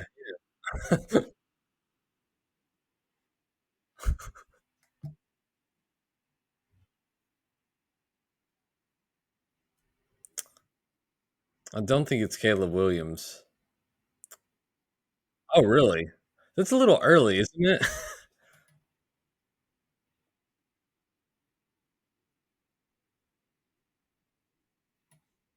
That's a good word.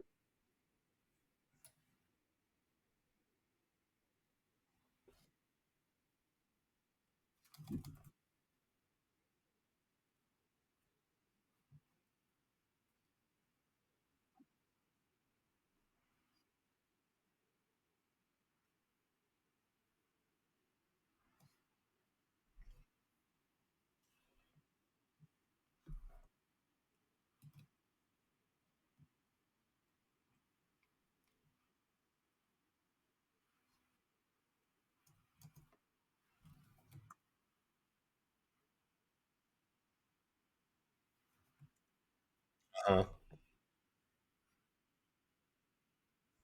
Fine, I guess I'll do that.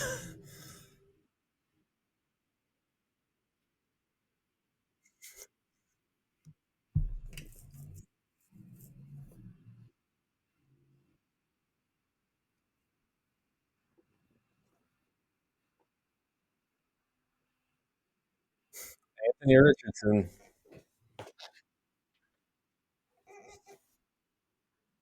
Another bullseye.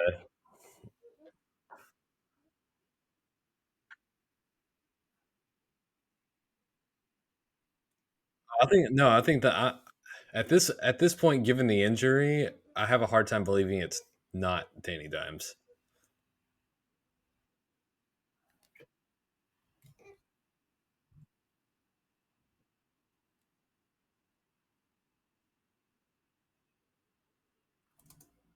Uh-huh.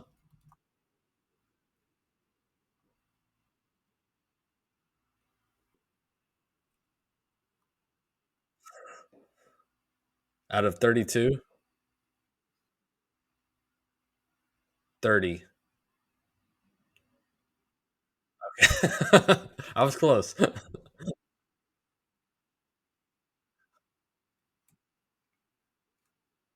Ooh, that's pretty rough.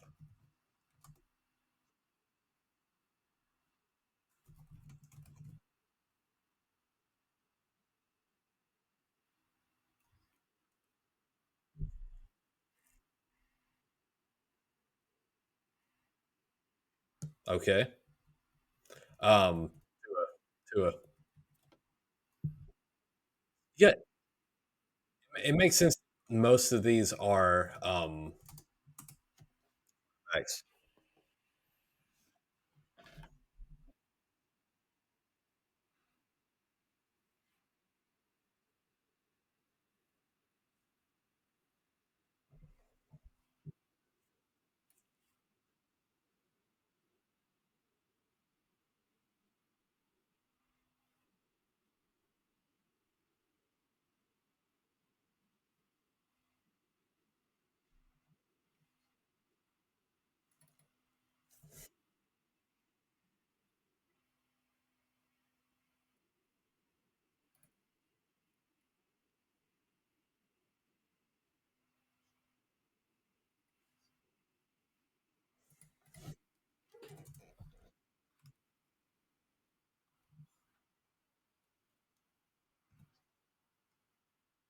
Uh-huh.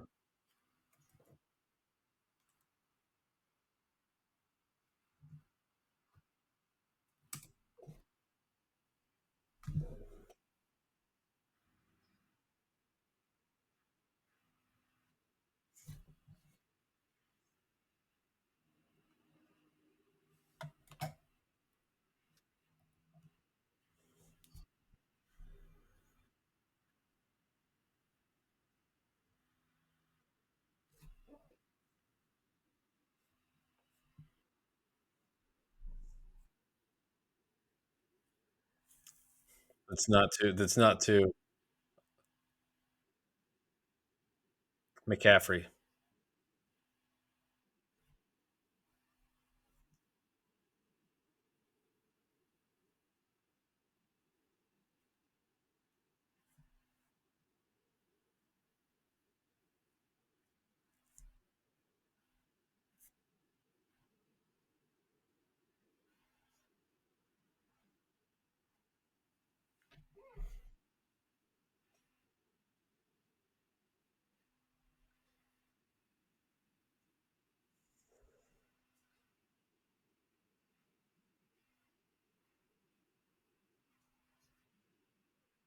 There's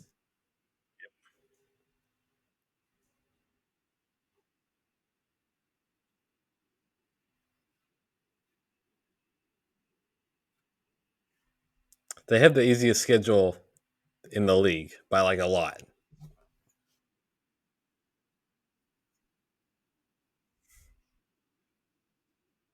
Hmm. Yep.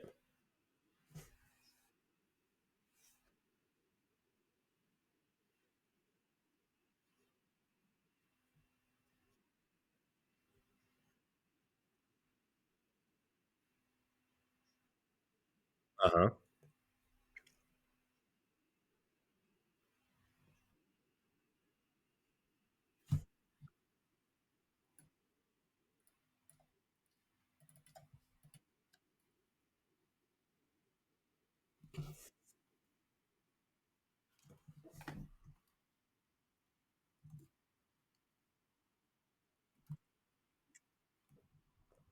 I definitely bet on it.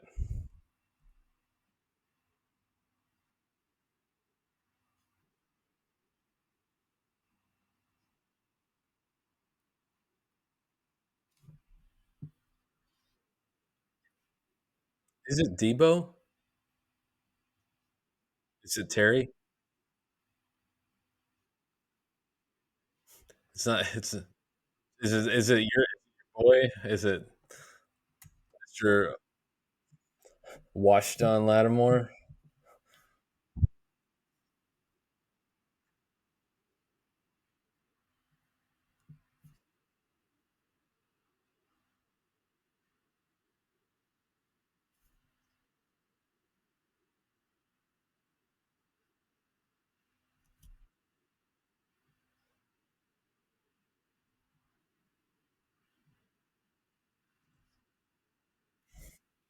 I hope he's dead wrong.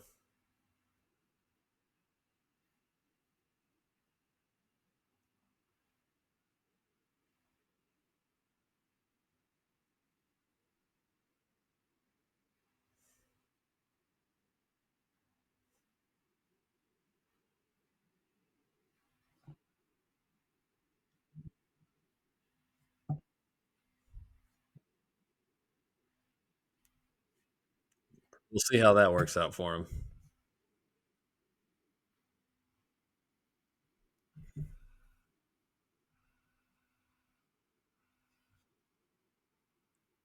Eh,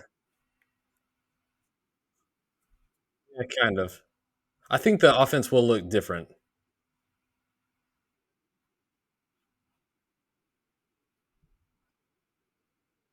Yeah, good.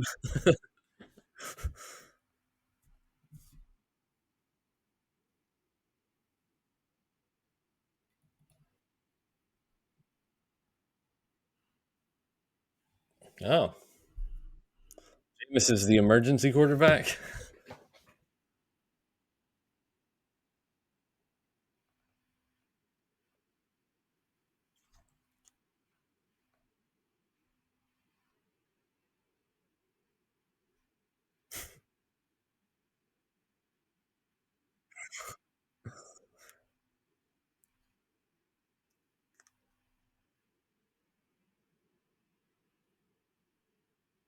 Thanks. Thanks, Paul.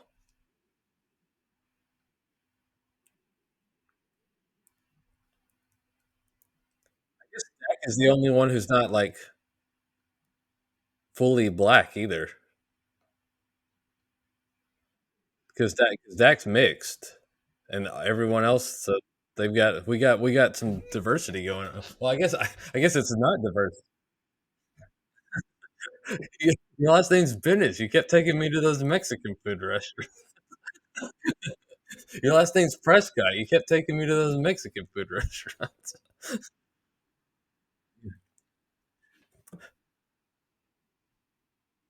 Hmm.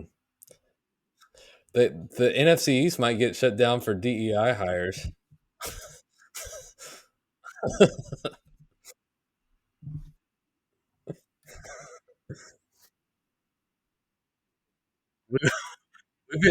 I've been all over the all over the place today. You got aliens, predators, DEI. You don't get that. The only NFL podcast that brings.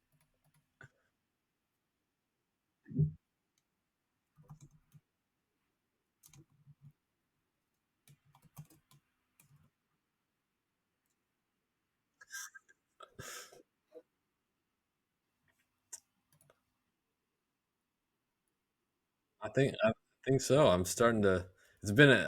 I know you've got people working on your roof, so hopefully you're not feeling a draft from upstairs.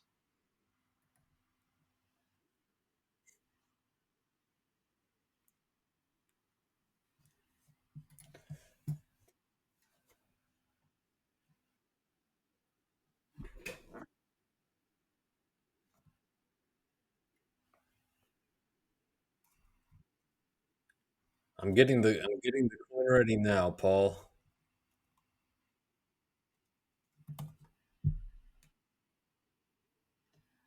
It has the Cowboys on there.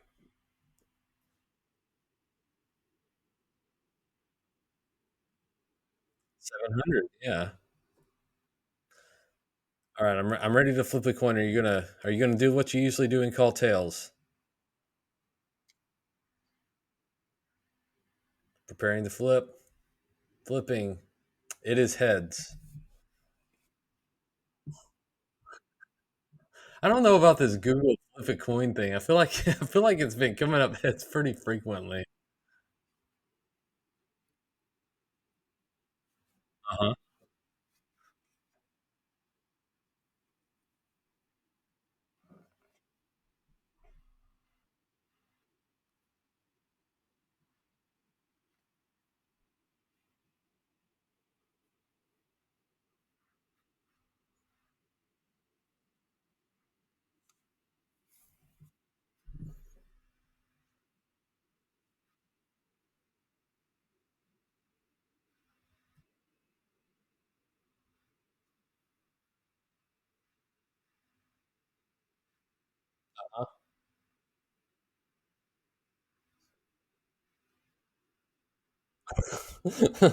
Uh-huh.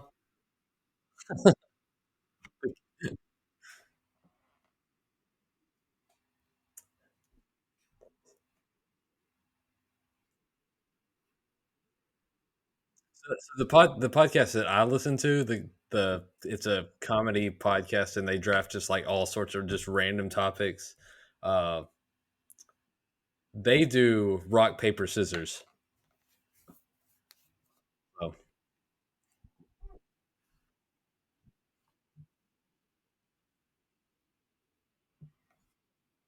Uh-huh.